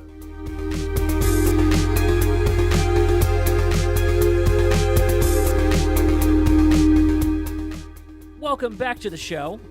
Jesse has brought up, we may have missed one final question about the film before we go into our pitches. So Jesse, what's your burning one? Hold on. So Marcus, real quick, Jesse, I know you. Is this a final one or a final one or a final one? I promise this is the last one. Export.jpg. Okay, because I fucking know you. I promise. Is this the real jumbo slice or the real actual jumbo slice? The yeah. real original jumbo slice? Exactly. So my last issue is that Marcus says he wants to get rid of Khan, just kind of clean up the issue of the fact that waking up Khan was a bad idea. Why doesn't Marcus go do this himself? Why does he hire Kirk to do it? And why does he give him 72 torpedoes to kill one guy? Torpedoes that are filled with people, which register life signs if you looked at them correctly. Why does he not just go do it himself? He's an admiral. Why not just go do it yourself? Well, you're building a secret ship. Plausible deniability? You're building a secret ship with Section 31, the subsect of Starfleet. Why not just go do it yourself? No one's gonna know. No one even knows this guy even exists. True. Yeah. Mm-hmm. So yeah, it's one of those things where it with me, Jesse, because the movie needed to happen. Yeah, exactly. You know, if I had to rely on that with every single scene, maybe you should rewrite your script. Right. Yeah, the torpedoes thing is such a first draft. We have this basic idea where we can shout out the number of people that were on the Botany Bay, and then we can have that illusion, and it can be like, here's the MacGuffin that is the bartering ship that the Enterprise has with Khan at that point, blah blah blah blah, and then it doesn't make any actual sense for the movie. Yeah. As if this movie needed any more MacGuffins. Isn't Carol Marcus literally a fuck MacGuffin? Like, she's just there because two people had sex. At some point, Kirk is gonna fuck her. Right, yeah, like she doesn't really get a character otherwise. Yeah. Yeah, wait. Yeah. We should coin this a A MacGuffin, yeah. Like the whole scene where she shows up naked in the shuttlecraft, like Alice Eve says she didn't feel exploited, but really with that scene, if you excise it from the film, there's nothing that changes with the movie. No. It's like it's literally there for sex appeal. There's a moment. This is the thing I was thinking trailers. Of. There's a moment in 2009 Star Trek where Zoe Saldana takes off her shirt when she goes back into her roommate's room, and Kirk is hooking up with her roommate, an Orion slave girl who's now in Starfleet. Yeah. Abrams on the commentary track, I think it's Orsi that says, "Hey, why does Zoe do this? Like, take off her shirt like that, and you get it in center frame." Abrams kind of goes, "Oh, he kind of stumbles over his words. The reason is, it's for sex appeal. The studio asked me to do it because Star Trek is fairly sexless." Which at least that scene makes sense, and also that's a lie. Yeah. Star Trek is season one. Star Trek under Roddenberry was infamously being hounded by the censor, being like, less sex. I mean, come on. That is true. In the cage, there was the Orion slave girl that was kind of dancing for Pike. Well, that is true. Not only, but think of original Star Trek. Uhura and fucking Kirk did the very first ever in history interracial kiss. Yes. But then he slaps her. Listen, it's based on sex. It's on-screen horny. They're allowed to be horny in Star Trek. It has always been since the beginning of its creation about sex. Because it's based on but pulp. Again, the scene would make sense. It's the weird choice of okay, come with me. We're going to talk, but I'm going to ask you to turn around so I can change, as opposed to not do that scene. That scene is just awkward to do from a logic staging point in the real world. Why does it happen that way? And part of it is that Abrams blocks all of the scenes the way like Law and Order SVU does, where it's all like, oh yeah, I saw that guy as I am moving my packs of meat around in my meat packing factory job. Like, no, I'm not gonna stop working so I can talk to the cops. I gotta hook this thing up and keep talking. Like, yeah, no, that jabroni was like he was a pretty nice guy, but always kind of quiet, kept to himself. Like, that's all the blocking in this movie. Yeah. Sorry, I know we need to move to pitches, but we brought up one thing, which is like this movie has a love, or like the Abrams movie has a love of Orions, which is really weird. It's like they know the green skin metaphor of Star Trek, or the fame of green skin stuff in Star Trek, and it's easy to use from a makeup perspective. But Kirk they have is no a idea. sex pest, and he loves to break the rules. Like, no, he's very by the book in the original series. No, what I was going to say though is that they have a lot of Orions in this movie, specifically when the ship crashes into Starfleet's headquarters in San Francisco. There's like a well-dressed woman in like who is clearly Orion, like running away from it all, and I'm like, I think they don't know what Orions are in this world, and I don't mean that it has to all be like pirates and sex slaves or whatever that scenario is, but like they should be coded as other or like immigrant. Like they could be ambassadors or something like that, but there should be this element of them not being integrated fully into into Federation society. If it was like another alien race or something, sure, it's a little bit more. Yeah.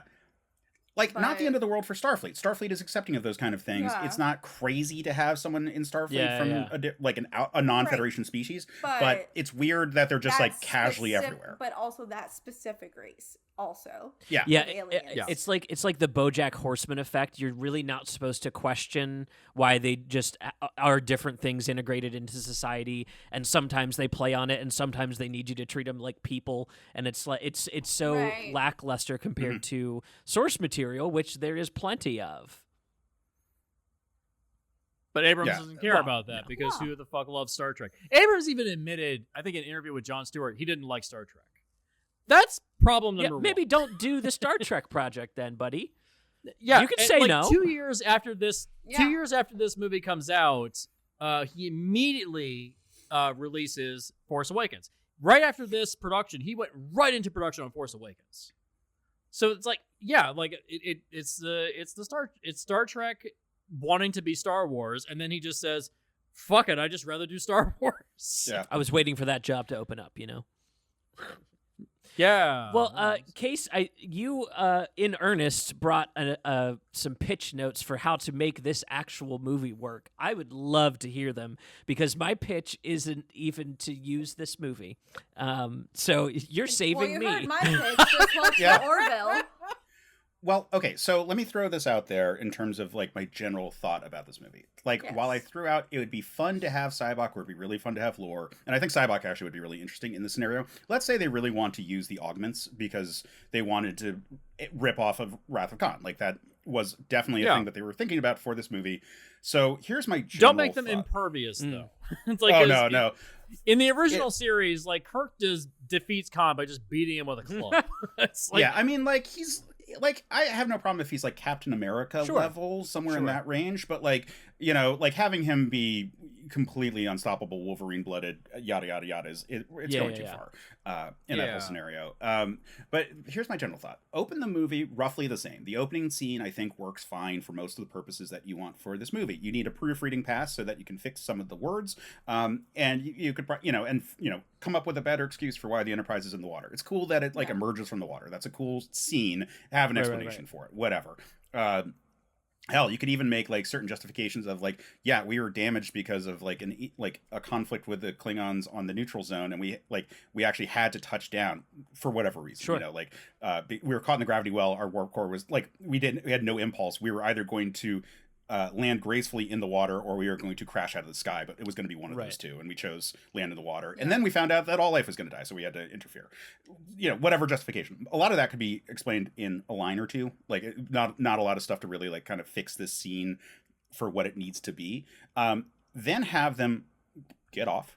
Like, have some kind of scene with Spock. I would love Spock, McCoy, and Kirk all kind of talking about the mission and actually being like friends together. That trio is not really well represented in this series as a whole.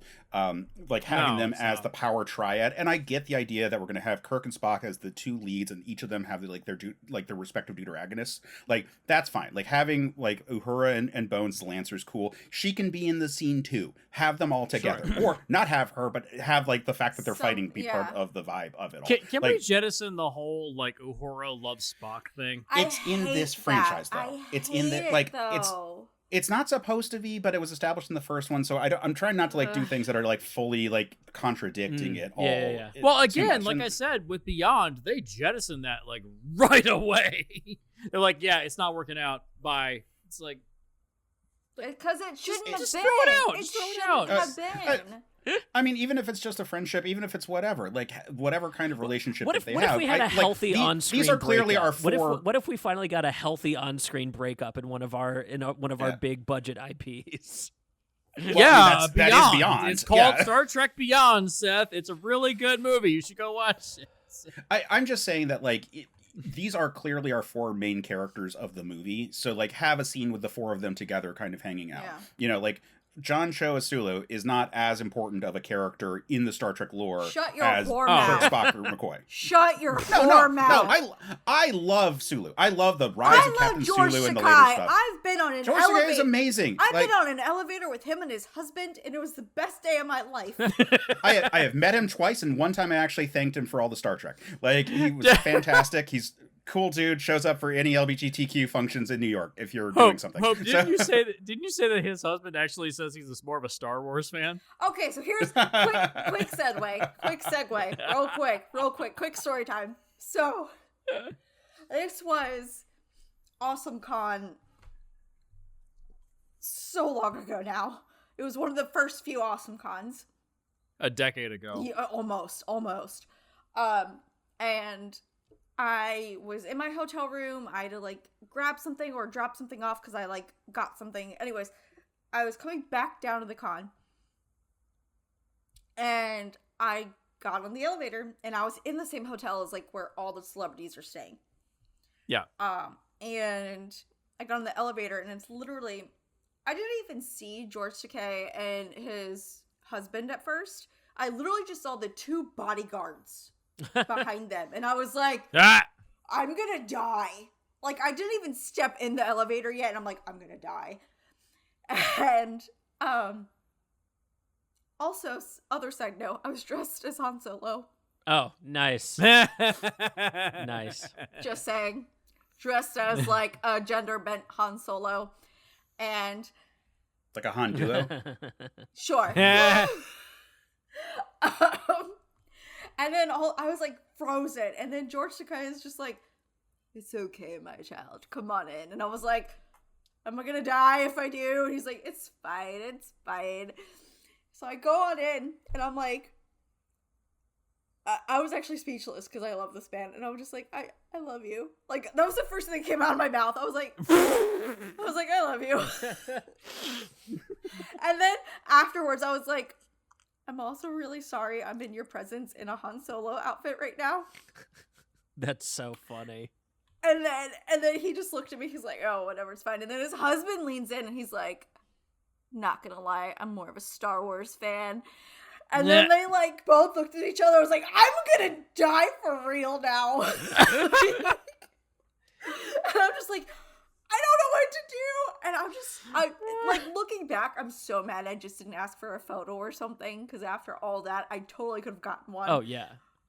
But like, I was just like, I think I'm gonna die. Between the bodyguards and the fight I just started between him and his husband, I was like, what the fuck?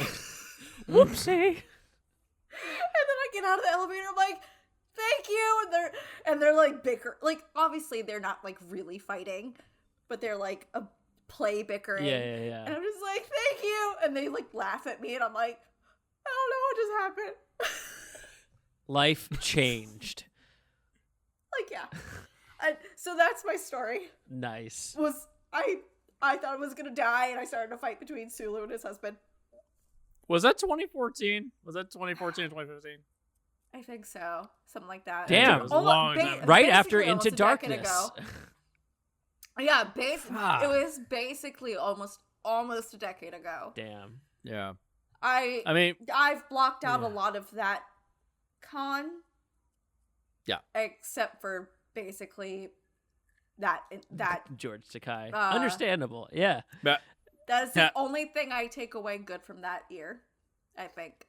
Case, what are some more pitch notes that you have for Into Darkness? Okay, so we establish that we established the relationship of the main four of the ship. Again, it's just that they're the ones who are on the posters. Like just trying to. Right. I love all the characters. I'm not trying to put anyone down, but they've become the four big ones in terms of pop culture, especially for this particular franchise. Yeah. So I think there should be some kind of discussion about how they were handling it, or how they're going to like report the whole situation. I agree. Because then I think that definitely the three that were on the ground, Kirk, Spock, and McCoy, should all be in trouble in different ways for this whole situation when it comes back to it all. Damn it, Jim! I'm a doctor, not a fucking cold fusion specialist. everything you're saying is in Beyond. Yeah, well, yes, but that's what I'm saying. This is a good movie. I'm trying to like take elements that are good about, because it's also in other Star Trek movies too. So It's true, but it's like but like that. If everybody wants like the template for like how you construct a Star Trek film with the original cast in a relaunched universe, Star Trek Beyond is the way to do it. Yeah. That movie did not get enough love when it came out. It really just kind of like disappeared. Well, this movie kind of killed the buzz about this Star Trek. Yeah. Oh yeah, absolutely. like this movie, like for all the money it made, it just like instantly just deflated any love for this universe. Because people went into it so lovingly, but then they got it was like Yeah. I mentioned to Case last night. I was texting him about this. I said, "This feels like remember the Yesterday's Enterprise episode of Next Gen? Yeah. Where the Enterprise C comes through a wormhole and it shifts the entirety of the Star Trek universe, where the Klingons are at war with humanity because they left a battle and they thought the humans are cowards. Right. So they're going to basically war the Khitomer Accords never happened. Yeah. Yes, those accords never happened. And so now this is that universe, and Guinan is the only one that knows because she's some kind of sentient being throughout all dimensions or something. It's never explained, but okay, for reasons. But yeah, like she's a weird, super advanced race anyway that has dealt with time travel stuff, as we find out in Generations. In terms of if anyone's gonna like watch the Orville. Yeah, watch the Orville. Yeah, and someday I'll get Mike Sikolas on here to fix Star Trek Generations. And someday I'll get him. Someday Watch the Orville. Yeah, but yeah, there's that moment where Guinan is talking to Picard, and she says, like, Picard's like, "What's wrong with this Enterprise?" And she's like, "Well, where's the families? Where's the children?" And he's like, "Children on the Enterprise? Guinan, we're at war." And she says, "No, this isn't a ship of war. This is a ship of peace." That's what the Enterprise is, and it's like, this universe that's been established in Into Darkness feels like that universe. Yeah. Where the Enterprise and all of Starfleet is a war-like organization. It is not designed for exploration. It is designed for combat against the Klingons. That's it. Nothing more. So, continue, Case. Yeah.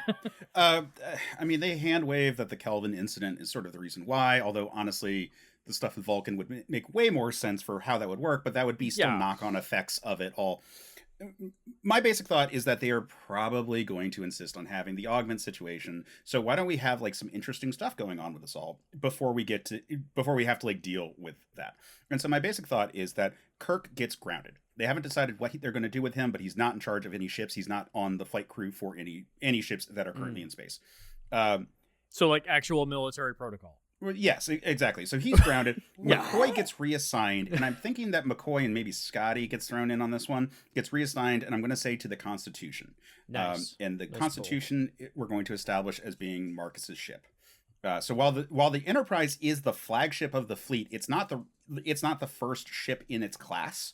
The Constitution is, hence the Constitution class starship. So that's the NCC 1700 as opposed to 1701. So that they get reassigned over there. Spock being in transit from Starfleet HQ to the Enterprise, where he's going to meet up with Admiral Pike, who is now taking over the Enterprise again, as per this movie. Hit whatever vessel he's on, gets attacked, and we think that everyone's dead. Oh, you're killing Spock early. Well, so we Wow. think that that's what happens in Act 1. And so that instead of the bombing attempt on the Section 31 archives. Okay. Okay. So we think Wow. Spock seems to go missing, or like the ship is seemingly destroyed. Everyone thinks it's the Klingons. Thank you. Probable cause. There you yeah. go. Right. And this is the break into 2 is Pike reaching out to Kirk saying, Spock apparently has been killed. We have been assigned by Admiral Marcus to go on a mission to investigate, potentially recover the body, and bring whoever did this to justice. I need a first officer now because my first officer is gone. I knew Spock for a long time. He served on my ship before. And now I've got a hole. I need a person I can trust. I still trust you. Can you do it? And then we spend the first half of Act 2 with Kirk as first officer trying to deal with it all. Okay.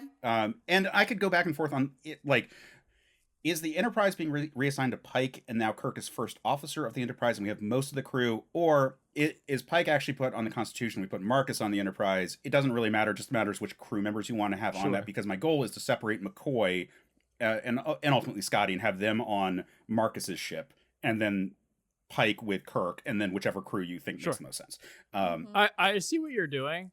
So Kirk, Spock, and McCoy are Ethos, Logos, and Pathos. Pathos. Yep. What's Pathos, yeah. What's Pathos. Pathos? Pathos. We're drinking. It's okay. That But yeah, whiskey's hitting you you're- hard, Jesse. Yeah, I know. It's like this is my third glass of Jack Daniels. So you're splitting them up so eventually you can reunite them in the third Yes. act. Yeah. By the time we get to the third act, I want the three of them on different ships interacting with each other as friends across the ship, and maybe her as like acting as the communication. Oh, that's fun. That's where I really want to fun. get into this. There situation. you go. Yeah. Funnily Yeah. enough, J.J. Abrams would because, be good at like- doing that kind of thing if it was written out well. So the first half of Act Don't 2. hire your friends to write your $1 million Right. franchise. Sorry, Case, continue. Yeah. Continue. So the first half of Act 2, Marcus clearly knows something. He's assigned the Enterprise to patrol the edge of the neutral zone because he thinks that's where the Klingon forces are coming from. He indicates that it's some sort of terrorist cell within the Klingons because we want the 9/11 stuff. Blah blah blah. Not we, yeah, but can like we, they wanted can we, at the time. We already did it in season 3 of Enterprise. We don't need to do it again. I'm tired of it. Well, or rather, we want to play on the fears that we could actually relate to, yada yada yada. Like at least that's what we're presenting it as, because he's trying to present it as like the whatever the political situation of like if we want to get into like Afghanistan and then the Taliban, it should feel like we're commenting on that at this point because we're at the opening of Act 1, or pardon me, the opening of Act 2, and we're not being given all the information. Marcus knows more than he has relayed to everyone, and it looks like these two ships are going to be patrolling the edges of the neutral zone for that, and he's indicating that it might be something that's different than like the Klingon Empire per se, like a splinter cell within the Klingon Empire. And so at the first half of Act 1 is them, or I keep saying it, first half of Act 1. First half of Act 2 is them kind of searching around the neutral zone. We have some sort of like small interactions. We can do some sort of submarine kind of scenes with like Klingon ships, as it were, like kind of stealthing around and so forth, and interactions between them, but like across the different ships. And especially we get Kirk trying to act like captain on the ship and then having to be constantly like shut down on those things. So we spend the first half of Act 2 that way. The opening of the second half of Act 2, that second half of the movie, is Spock waking up. And he is on some kind of super advanced warship developed by the Federation that is being piloted by 72 augments. Oh. And that it is indicated in the first half of the act that Marcus's ship, whichever we choose, but I'm leaning towards the Constitution so that we can have more of the familiar crew with Kirk, has one torpedo that can that has a warp drive attached to it that can do a long range snipe of something. Are you stealing this from Star Trek Voyager?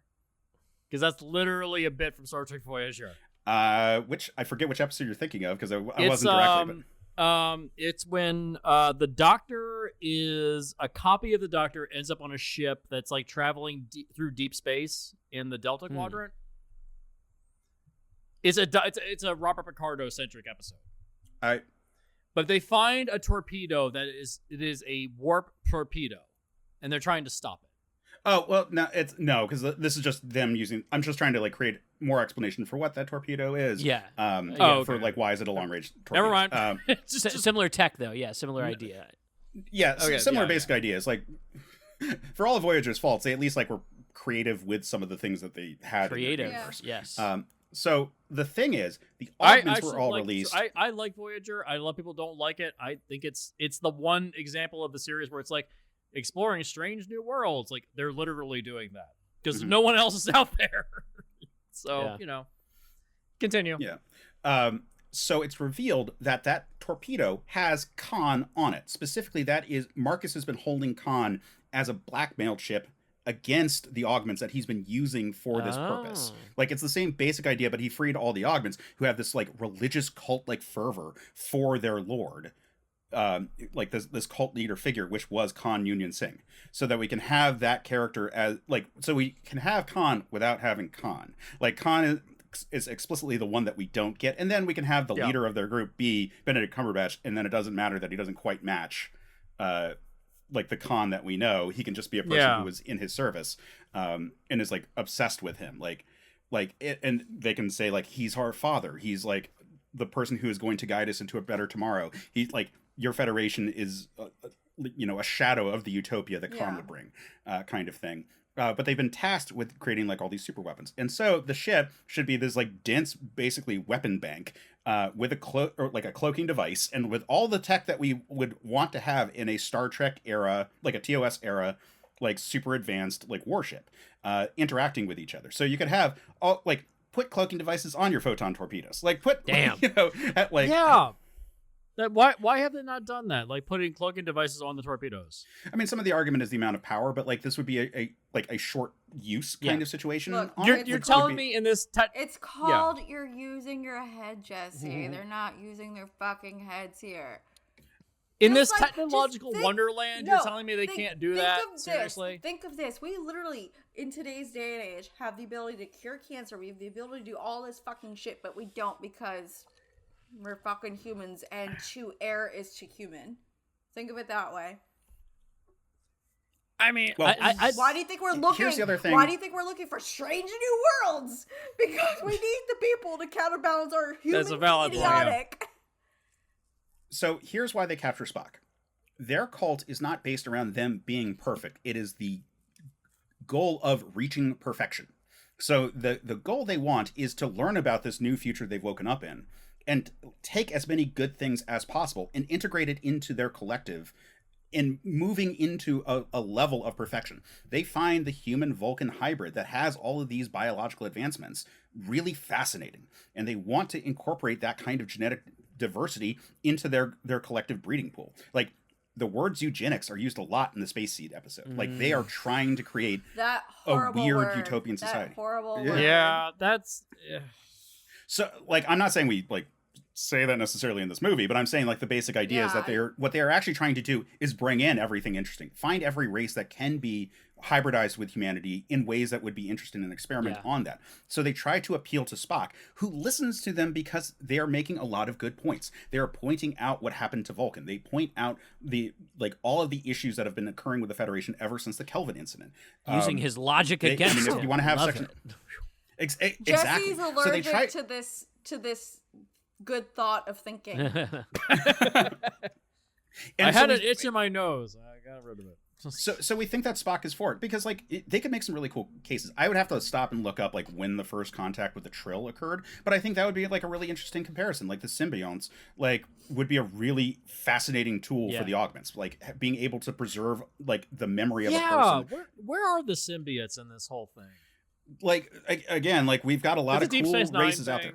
Yeah, but and like they showed up in TNG and they got retcon when they went over to Deep Space Nine. So like maybe they hadn't made first contact, but there are other races that have had first contact at this point. Yeah. I mean, certainly there would be a fascination with the 4 founding Federation species. So like what's going on with the Tellarites? What's going on with the Andorians? Like what are there interesting stuff? We know that Klingons and humans can have hybrids. We know that Romulans and humans can have hybrids. Like we know that there's all these potential variations that can go on because TNG revealed that they're actually all from one species that have evolved on different worlds just like because of Saiyans genetic and seeding. Humans can have hybrids. Right. and produce more powerful options, or at the very least combine them in interesting ways. I mean, the Enterprise episode that dealt with the augments sounds like the worst bit of fanfic if you just give the plot summary, but the episode itself is actually pretty good. And like that actually ends up being the explanation for why the Klingons like look weird, because they tried to do the genetic augment thing. Like this is the reverse. The augments are trying to do the hybridization thing, and that could be actually kind of cool if they're like trying to like appeal to Spock as like we are going to go off and like forge our own destiny and create a perfect world because we see that the Federation has failed. We now have the technology to leave Earth. We're not going to conquer Earth. We're going to leave Earth. We're going to make our own like, you know, perfect society, and we're going to bring in all of the best of all of the different worlds, and we're going to show the Federation how it's done. And then secretly, and then once we show them how it's done, we're going to take over, obviously. Like, but that should be like kind of the vibe of it all. Meanwhile, Marcus is the one who's like aggressively trying to like get the Federation into like a war mode, and so like the head of it all should come to the point where, at the end of the second act, we have something kind of akin to Marcus being in position to take out the ship that has all the augments on it, in the Enterprise, trying to shuffle around this whole thing. I like the specific details for like the break into 3 is like a little bit funky right there, because I do like the idea. Like, I like the idea of the Enterprise being damaged and being caught in the gravity well of a planet. I think that's actually kind of cool. I think it's really annoying that they're like moving around as if they're on like different, like clearly they're aping Inception at this point. Yeah. When really they should have been in free fall. That whole sequence should have been everyone floating on the Enterprise, which hasn't really been done that much in Star Trek, and would have been a really cool sequence that you could do big budget that you can't do on a TV show. Exactly. No, zero G like, in the ship would be so cool looking. Yeah, has like there have ever been that a story whole sequence where a ship has been caught in a black hole or the gravity well of a black hole? I mean, they kind of had that in the 2009 Star Trek movie. I mean, a legitimate black hole. Like, a legitimate black hole. I know Next Gen did a black hole thing. I'm trying to remember the context of the episode. I honestly don't know. There was a comic book series years ago. I can't remember what the name of it was. It was done by Brian Haberlin. It was really good. It was like, what if Star Trek was actual like NASA science? Like sending out a ship to explore strange new worlds, like the realistic interpretation of how it would be. They end up near a black hole and they decide to like circle it, like as a means of not going directly into it. It's like, well, let's circle it to buy us some time. Like a slingshot effect, A slingshot effect, and then like zip them out of it as quickly as possible. And they eventually get pulled out of it by some alien race that rescues them. And unfortunately, the series was canceled after 2 trades because no one was buying it. So it ends on this giant cliffhanger, which sucks because it was a good series. I encourage people to read it. It's called what the hell was it called? God damn it! Give me a second. I need to know this series. Sure. Yeah, I see what you're setting up here too, Case. Just like without having laid all the like fine work of, you know, scene to scene action, you're setting up a finale where you have 3 different points of view. I have the name. Faster than light. That's what it's called. Okay. It only lasted 10 issues. Ended in 2016. Yeah, only 10 issues long, so it's only 2 trades. So jump right in and read it. It ends on a giant cliffhanger. Yes. Sorry. Anyway, so you should similar kind of scenes where Scotty, you know, sabotages the warp core. You can have McCoy arguing with Marcus in person about the morality of everything, and you can have Spock betray the augments and actually like either shut things down or like lower the shields or whatever. And they should all be communicating via her, like putting in secret messages back and forth, kind of like the way in Star Trek II, The Wrath of Khan, they give basic like they do like thieves' cant to get around like Khan listening in to their messages. Like there should be something to that effect that allows for them to get around the specifics of it all. The cleverness of Wrath of Khan, where Kirk knows that Khan is listening, and he just like, Starfleet handbook says if anybody is listening on uncoded communications, like use code to transmit your information. It's like 2 hours means 2 weeks, blah blah blah. There's no cleverness within darkness, though. You need to put that in, like it was in like it was in Wrath of Khan. Yeah, because I really like the idea of Kirk, Spock, and McCoy on 3 different ships coordinating with each other to like basically cripple the other two ships so that the Enterprise is able to come out ahead. And I think somewhere in there we probably would get the Pike death sequence. That could be your like lowest moment, like the all is lost moment at the end of Act 2 kind of thing, and Kirk resumes command of the Enterprise type situation. And if it is one where they're on the Constitution, then we can do the space jump to the Enterprise so he retakes his ship kind of thing. Which could be a fun sequence, but the Dead Space sequence, because that was literally in Dead Space 2, where you jump from one side of the station to the other.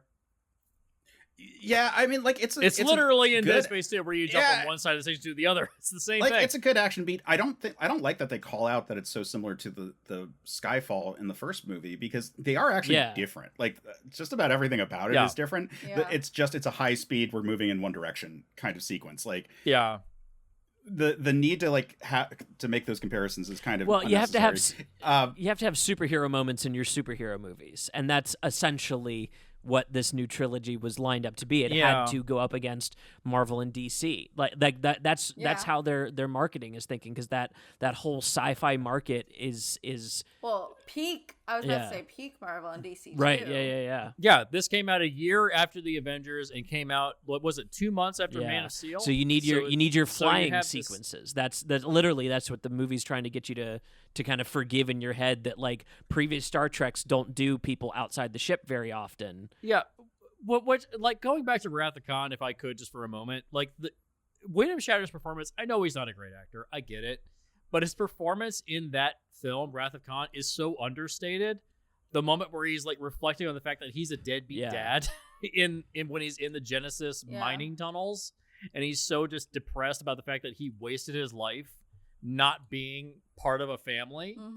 Like, it's such a good scene. It's like none of that is in this movie Into Darkness. So for those who don't know, Wrath of Khan is a really good movie. You really should go watch it.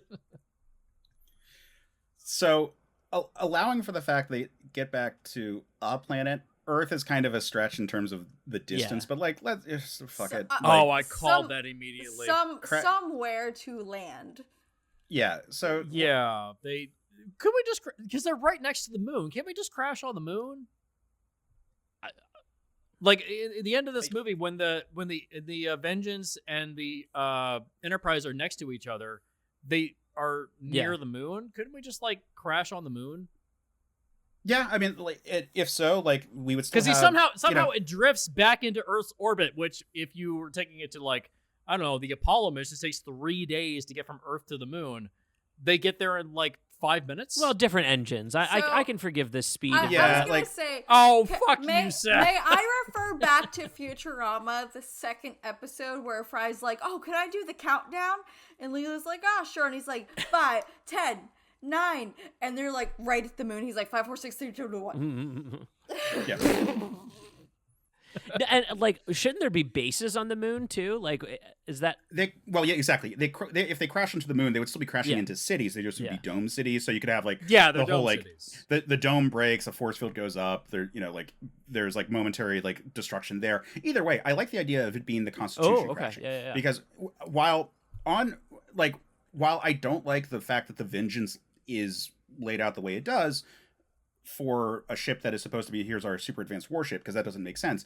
I do like the idea of a Constitution class ship being the thing that is used for this massive collateral damage, from the standpoint of like the Enterprise is the series Superman, like in the sense of like it is the beacon of hope. It is this like symbol of our collective action and power. It is the height of what mankind is able to do together, to reach to the stars, to be this like force for good out in the universe. You don't want to corrupt it, and so to have that symbol that has become the symbol for the Federation at this point, to be one of those Constitution class ships crashing into a Federation section, a civilian section of the Federation, is a really dramatic, kind of terrifying perversion of that thing.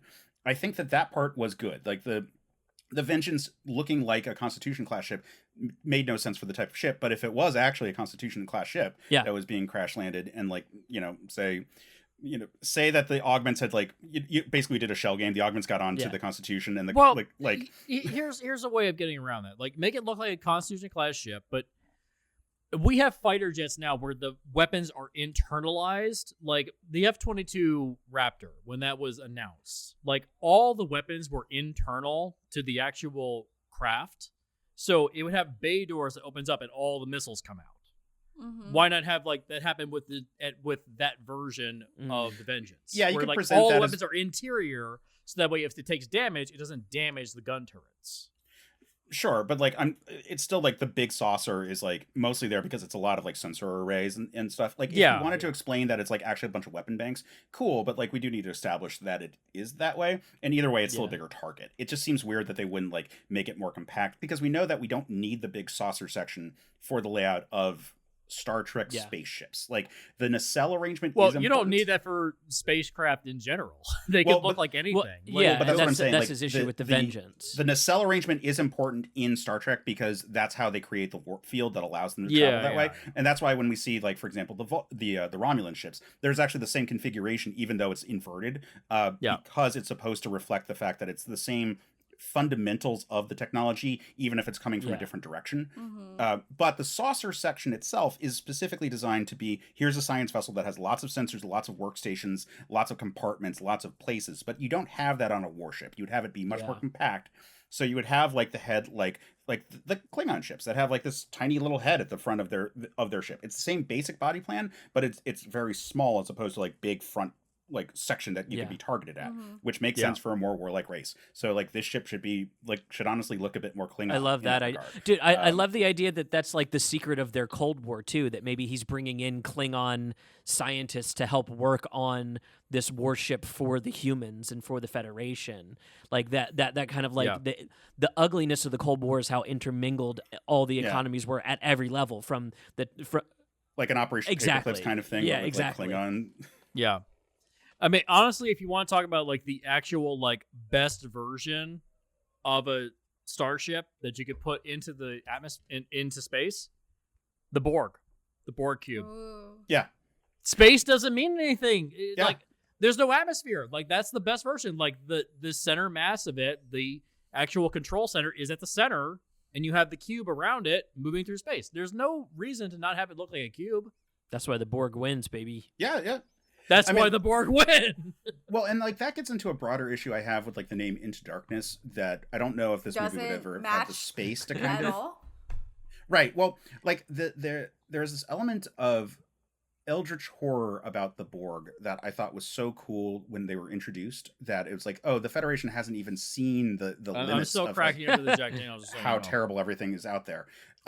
And this movie doesn't do anything to address that. And if you want to get into like how far are we willing to pervert ourselves, we really need to show the society as a whole doing that. And so I think having a larger society of augments kind of pushing it, and like to have a regular Federation ship be willing to be like doing war crimes because they've been pushed to their darkest point because of the propaganda and the warmongering that have infected the society at this point, and to pull back from that, to have the Enterprise pull back and frankly shoot down the Constitution and like send it crashing into wherever. Yeah. And then we can have the chase sequence, but like it's not Spock just by himself chasing after him for no fucking reason. Like for one thing, we'd have multiple augments. So like have a bunch of them survive. They're like trying to get away. Maybe they're getting to a Section 32 base. Maybe they're getting to like where like Khan was actually stored. Whatever kind of like reason for them to go wherever or to get away to whatever kind of thing that we needed by the end of the second act going into the third. But it should be crews. We should have lots of red shirts being dropped in throughout this whole chase. And Spock's just the only one who's able to keep up with whomever the leader of the augments is. So the Benedict Cumberbatch, we'll call him John Harrison for the sake of it, but he's chasing down Harrison. Everyone else is popping in. They're shooting various members of the augments and keeping it to a smaller group. Spock's the only one who actually can like keep up, but new ones are being dropped in at new locations throughout this whole period. Spock keeps going, and we actually get like an augment for a Spock kind of fight if you want to end your movie with that kind of sequence there, and like show like where the Vulcan actually plays off. But we've also established some personal connections because Spock has been on the augment ship this whole time and ultimately betrayed them after after lying ultimately to them that he sees logic. But he's like, I did see the logic, but that doesn't mean that you're right. Yeah. I don't think we should ever have the blood. I think it should be like a toxin or something that like they have the antidote for, not just like their blood cures whatever. And Because maybe it doesn't like, make any sense. Yeah. It makes no Should sense. Like, be like maybe if they are gonna do the magic blood thing, it should be more of there's basic. So even like in today's society, we've been doing a lot of testing on lizards and axolotls and starfish because they have a better regenerative trait. creatures in that them. regenerate. They have a better regenerative trait in them, but it's not pure shit that we're working on. We're taking that DNA, we're splicing into other things. So Bones should have taken his DNA, be like, wow, this is a lot more regenerative, and then altered it in such a way, or like fused it with something. And then that should have been it. Not just, oh, I'm taking his blood and putting it into you. It's not a fucking basic blood transfusion. That's not how it works on any fucking level. And well, and also Kirk shouldn't die. Yeah. Like, yeah. A Wolverine or a Deadpool kind of thing where they can Right. regenerate. Like if Kirk ever does die, here was what my idea for the end of this movie. If he just like kept the movie wholesale, end of the movie, Kirk dies. You don't regenerate. You also don't- would you be don't fine revive with Kirk him. dying. Yeah, that Yeah, too. and Just Spock end takes it. over. Just Like, end it. Yeah. Yeah, like that would be interesting because, like, oh, we're going way off book. Well, aren't then- we? then it's its Okay, own you thought we were story. going to do just all of Wrath of Khan. Yeah. Yeah, it's his own story. Yeah. Like ending it there, it's like that's fine. Like but they didn't have the balls Well, to do that. especially if you still leave in the lines like, oh, I'm now older than when my dad died. Right. You know, and that could be like a foreshadowing moment, so to say, Right. too. And that would have left, and like if he died, and then it's its own thing. Damn. Yeah. And that could have been like so poetic in and of itself. Yeah. I like that. Mm. Case, do you have any more notes to go over? No, that kind of covers the bulk of it. Like the Marcus stuff, I just would either, if you need to have her in her bra and panties, like just lean into it. Like, don't be like, look away. Like I said, turn around. Like it's such. It's the worst kind of fan service because it's like kind of embarrassed, and at the same time it's like Look, overly titillated by like a thing that's not really that big a deal. I know it's bad, but just let me have it. No, I mean, again, Zoe Saldana in the first one where it's just like, changing, she's in her room changing, like makes enough sense in the scene. Like she could be changing, But she and it's does fine. it. But you can tell she doesn't want to do it because she does it so fast. Yeah. It's like she was clearly like goaded into it. You can Mhm. tell. Like, And the commentary track on the DVD doesn't really offset I that. think I'm just saying that in the context of the scene makes sense in the first one because she came home and she's changing her If clothes. they're gonna In the have- second one, why would you have that conversation if you don't want him to see you and you care? I was about to say, if they're gonna have that, do it in a different context. Like she's like, Yeah. "Oh, I'm about to get ready before we head out," and then he walks in. Yeah. Type of deal. Yeah. Like, I think the way this new trilogy approaches sex stuff is that like anime nosebleed attitude towards it, where it's really just kind of embarrassing about it. But like if you look at the old stuff, like Next Gen, anytime Deanna Troi is getting like sexy dressed up, it is the show's Yeah. like, no, this is hot. This is hot people in space. And we like that. We're not embarrassed by that. Right? It's I mean, that's even a thing that's like Ronald D. Moore, who was one of the best writers of Star Trek, who, by the way, was a fan before he became a writer on Trek. He wrote, what was the episode? The Bonding? oh yeah. I think is what it was. mm. Yeah, he's like, it's not a great episode. It's okay. It's Back in the but, day, they had an open script policy for TNG, so you could submit your script and they would take it in. they sure as shit don't do that anymore. I mean, basically, what has Kurtz been doing but- if not that? Oh, god damn it, Kurtzman, you Got him. fucking asshole. But yeah, he was mentioning how like the structure of the Enterprise bridge is like, oh, well, you have the captain, you have the first officer, you have the helmsman, you have the weapons specialist, you have the science officer, and then you have the counselor. Like you have his therapist next to him deciding how the captain's supposed to act. Like they never knew what to do with Deanna Troi on the Enterprise D. So they had to constantly invent new She's shit a for her. perception check roll in D&D. That's her function in any plot. Is she's a perception Yeah. roll.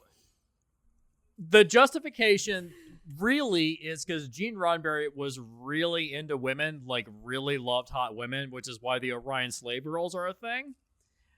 This is true. Mhm. This is true. That's why Majel Barrett was part of the original series and then made her way over to Next Gen.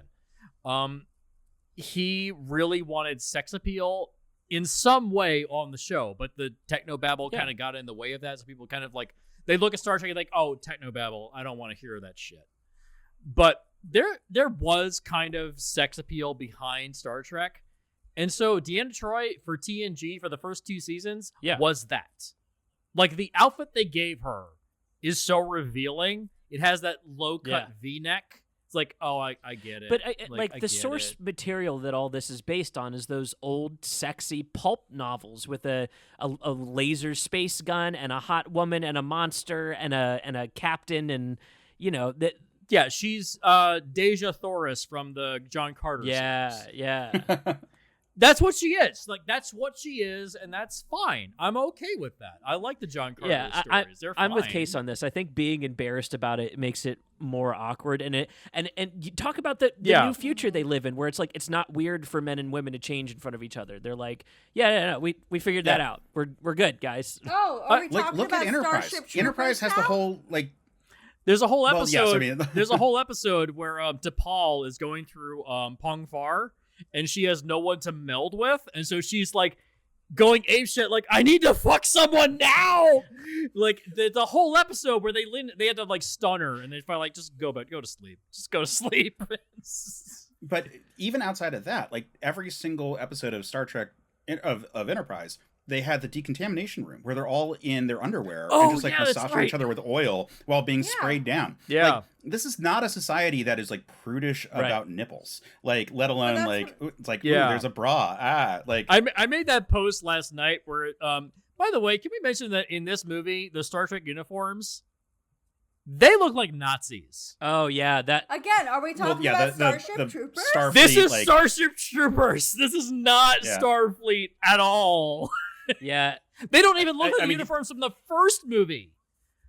I mean, Hope, you said that this doesn't look like that. This doesn't need to be a Star Trek movie. This honestly could have been one of the many direct-to-video Starship Troopers. Absolutely. Like, and it would have played pretty much the same way. Yes, it might even be better for it.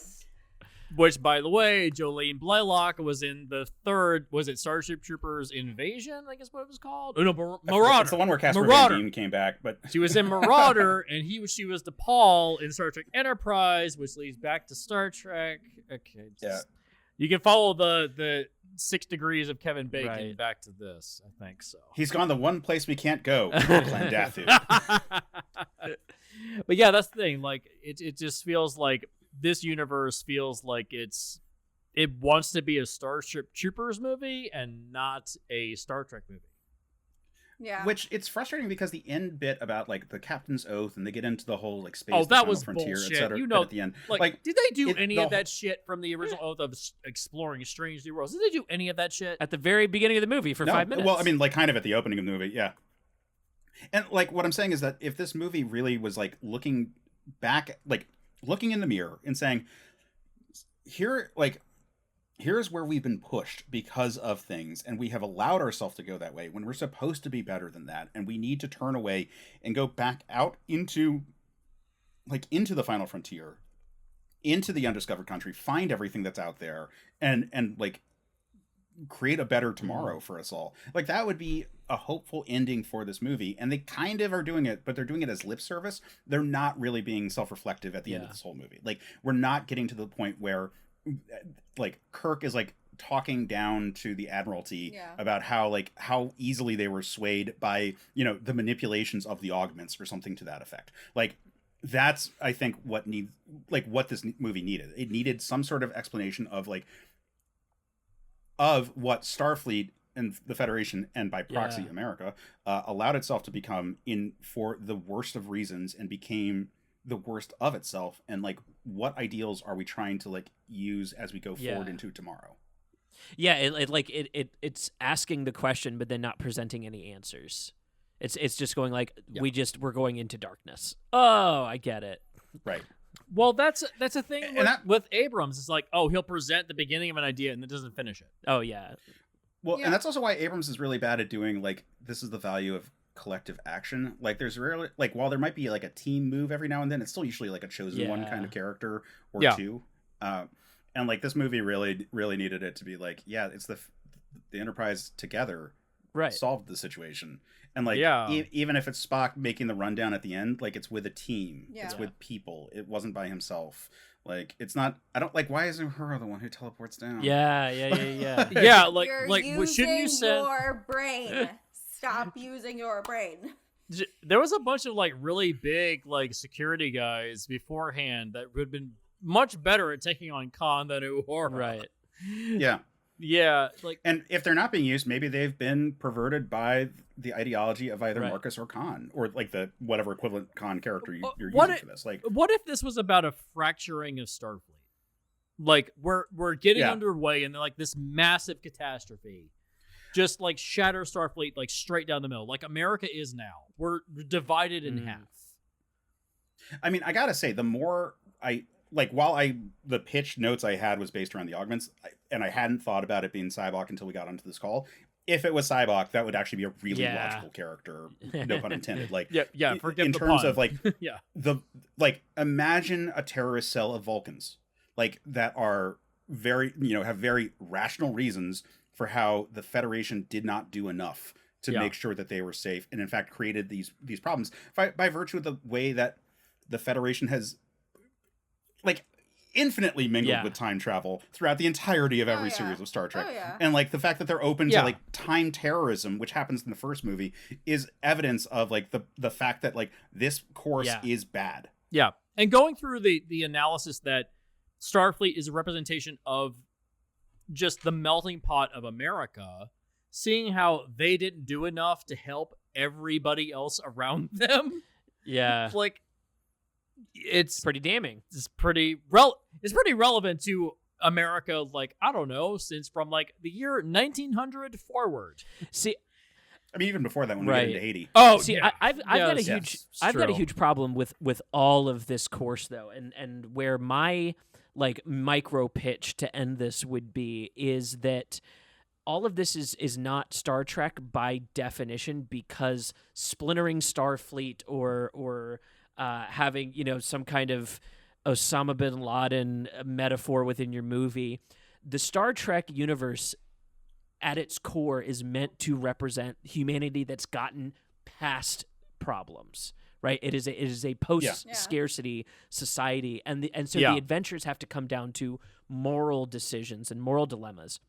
If you can only make a moral dilemma by fracturing your society, you're fracturing your connection to Star Trek. So my pitch for the second Star Trek movie would be not to continue doing the original series as your starting point. I would do each movie as a movie remake of each series. So the first movie is the original series, the second movie's Next Generation. We'll get a Voyager movie, we'll get and these recasting retellings that surmise the entire series up into a film, right? So there is no Into Darkness, there is no Khan sequel. It's a next gen movie. We're pitching a recast, reimagining of a next gen movie because we got our first gen. No love for the animated series. Listen, I'm here for that as well. Oh, yeah. I would go as far as saying like you could. What about Lower Decks? No, Listen, yeah. all of them. But they got those characters onto Strange New Worlds. did. Boimler and oh god, what the hell's his name? What's the Mariner. Dude, They're- the Boimler walk. He did it in real life. Yeah. Thank you so much just for that. Oh man, yeah, Star Trek has gotten so good. It's so fun to record this. It's gotten so good now that Abrams and Kurtzman are out the fucking door. Thank It's God. nice to visit this movie on its 10-year anniversary because, like, Yeah. very, very much so. We've gotten a lot better. We Star did this Trek. last season with Dark Knight Rises. Yeah, And yeah, that's another film that everyone just kind of like, yeah, we're sorry. We forgot. whoops. It's like, yeah. We fucked up. But yeah, So, we've got a lot better Star Trek now. So that would be my pitch that I'll turn out to the audience. What if you're going to do this J.J. Abrams style? I just realized it. Star Trek Into Darkness isn't a title. It's a threat for where Star Trek was going for the next, 10 years. Yeah. Fuck. Well, and fortunately, 10 years later, we're in a much better We're spot. in Strange New Worlds now, Yeah. you know? Yeah, I was Strange saying New at the top, Worlds, Picard season 3, below was it Lower Lower Decks? Decks. Lower Like, Decks. yeah, it's like we have good Star Trek Yeah. again. We Yeah. made it through, guys. We and survived. even beyond that, like Hope keeps saying, the Orville. Like, we have more not Star Trek. Thank you. Or if Yes. we really want to get into what else is out there, there's things like Starship Farragut and all the fan films that There were you coming go. out, Yes, and please. including Farragut Forward, the Star Trek fan film the that I'm thing working you on. worked on Yeah. that I was supposed to work on if I wasn't in New York at the time. Thank you, Case. Jesus. To be fair, we didn't know each other at the time. So. Well, yeah. Yeah. John actually asked me, John Broughton, who actually was the financier of that series, he actually asked me, he's like, hey, would you come on to be like a big buff guy, to be on the show, to be like a big fighter or something like that? It's like, sure. It's like, but he never got back to me. It's like, okay. All right. Never found a spot for a buff guy. Okay, fine. Sure. Well, yeah, I think this is where we're gonna kind of pull things to an end here. I want to because I want to turn that one out to the audience. If you're gonna do a J.J. Abrams reimagining of this, a new single one shot action Star Trek movie, but it's got to be set around next generations this time. Who are you casting? Who do you want to throw on to direct? I think that would be a fun question for the audience. I found our table. Nice. Well, isn't there's been talk of doing a continuation post season 3 of Picard with Picard's son? Hasn't there been talk of that? It's not greenlit yet, but it has been talk of it. It's in talks. No, see, I'm saying I want to see a brand spanking new young bald actor playing young Picard. That's my kind of out the gate pitch. Maybe it's too late now, but if you wanted me 20 years ago, would have said, fuck it, Tom Hardy. Yeah. Because he was in Star Trek Nemesis. Oh, wow. That really would have brought it full circle. I really dug deep on that one. Yeah, but yeah, it's like, I don't know. No, yeah, and maybe, I was waiting for the Gap to say that same thing. No, yeah, maybe the movie doesn't have to be early in the career. Maybe it's mid-career, and you can use just Tom Hardy as your Picard. That would be cool. That's a great start. It's like, well, he's too old now. It's like, just cast the guy that they cast as Picard's son in season 3 of Picard. Yeah, just get that guy. Well, I think we're going to pull this to a close. We really went at it today. 2.5 hours on Into Darkness. What a way to start off the season. Case, thank you so much for being here. Yeah, thank you for having me on. I'm so happy to come back and talk Trek. You gave so much legitimacy to the Star Trek knowledge in your pitch there, knowing the numbers of the ships and the classes. And oh, gosh, yes. Fucking nerd. No, listen, as a host, for me to not have to know that stuff, but know that anyone listening will get their jollies tickled for knowing stuff. I love that.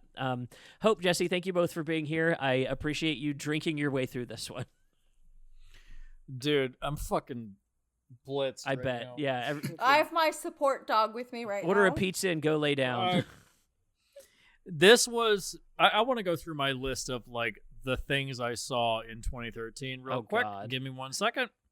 Also, if I could recommend Heather Antos, who's been on our show a couple times. She is currently editing Star Trek New Worlds, the Scopulus run, or the Scopuli run, a new comic series that's coming out pretty soon. Yeah, she's doing a signing next week. Yeah, she's really sweet. I really love her a lot. The Quartering hates her, which means you should really love her work. Go pick up her stuff. The Quartering fucking sucks. If the Quartering hates it, go read her stuff. It's probably good. Yeah. Yeah. It's probably good. So here's my list of the best of 2013, the same year this came out. Pacific Rim. Oh, hell yeah. Okay. Okay. Crystal Fairy and the Magic Cactus. Which way is it to the front line from here? Which is the Tim Hetherington story, who was a journalist in war journalism. Upstream Color. Oh, that one was pretty cool. And my favorite of 2013, Only God Forgives, a Nicholas Winding Refn film. Oh, yeah. Yeah. Here's my worst of 2013. The Lone Ranger. Movie 43. Ooh. After Earth. God damn. And Star Trek Into Darkness. That was my least favorite or most hated of 2013. This was at the bottom of my list because as much as I didn't like Man of Steel, this personally hurt me. Yeah. Like, Yeah. this is a Star Trek movie made by people that don't like Star Trek. Yeah. Yep. Abrams admitted on Jon Stewart's The Daily Show, when he was still running The Daily Show, he hates Star Trek. Because he had a goal in mind. Yeah. And it was Star Wars, and it didn't match up until he finally got it, and which was like a couple years later. And it was kind of like the Game of Thrones thing, where the directors of Game of Thrones were like, fuck you, we're going to do Star Wars now. And then they didn't get it. And they went back all butthurt and they fucked it up. It's the same type of shit. If this was a Star Wars movie, I could forgive a lot, but it's Star Trek, so I can't forgive anything. That's what I'm saying, though. It's... Yeah. So. The bar is set high. I get it. Well, yeah. I think that's going to do it for us. That was 2013 was a rough year. I'm glad that The Flash revisited it, and then we got to revisit it one more time. It's been a rolling thing for us. Fuck you! Listen, I said off-season episode. I said season 6 vibes. We're back in hell, baby. Oh fuck, dude. At least the next one is like fine. Yeah, true. What's our next one on the pitch? Source code. I'm the one that chooses the films that we do. Oh, by the way, Case, episode 4 of this season is Highlander 2, The Quickening. Fuck you. We're actually doing it, you coward. We're doing it, you coward, you piece of shit. We're doing it. I swear it's next time on another pass. Jesse, aren't we doing the source Highlander with Jay?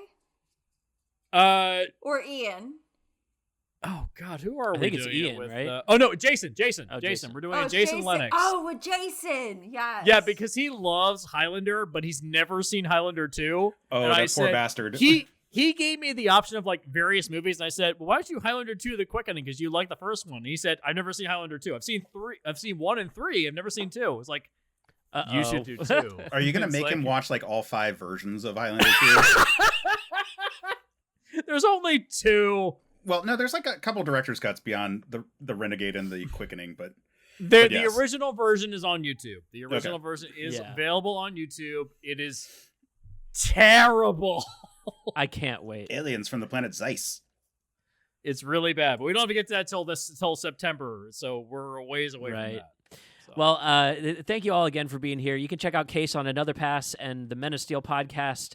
You can check us out on our other shows, Mind Brain Movies, Split the Difference, Two Whatever's Way Up, Game Rescue Show, and Case, you're off season at this point because of the writer's strike. Is that right? For Another Pass, we're off season. Men of Steel, we're holding some episodes until after the strike's over that are like comic or that are movie themed ones, but we have some comic ones that we're dropping soon.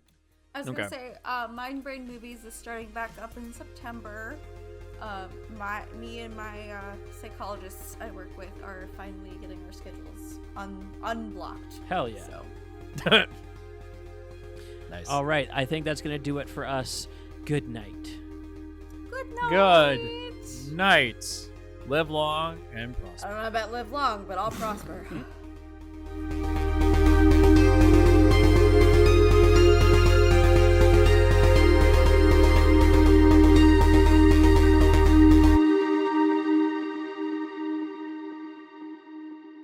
This is the Patreon cut where we're all just bitch and rant before we actually continue. Yeah, I need always stuff try to to put roll it as back. much as I can for Honestly, bloopers I'm already pre or post. recording on my end, so Yeah, I just started on mine. yeah. I need stuff to put at the back end of the episode to make people laugh and get us out of this misery. Should I say the part about my red shirt because I want to die? Yeah. I will say the one funny moment that did make me laugh in this movie was when Kirk says to Chekhov, "Go put on a red shirt," and he just kind of has this gloomy look on his face, like, "Oh no." Yeah, yeah. I was like, "Okay, Pour one out for this one." hey, pour one out for Anton Yelchin. Yeah. Right. If anything else, it's nice to see him on screen. Yeah. Exactly. Oh boy. Case says banal. Wow. When I have to like pull up my thesaurus to remember what a word means, that's a good insult. Yeah, banal lands, Yeah.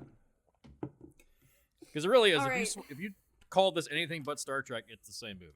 So. Oh, that's what I was saying to somebody earlier. I was just like, so it's a fine movie. It's not a Star Trek movie though. That's the thing. Like it's not Star Trek. That's the thing. They just slap the name on. Yeah.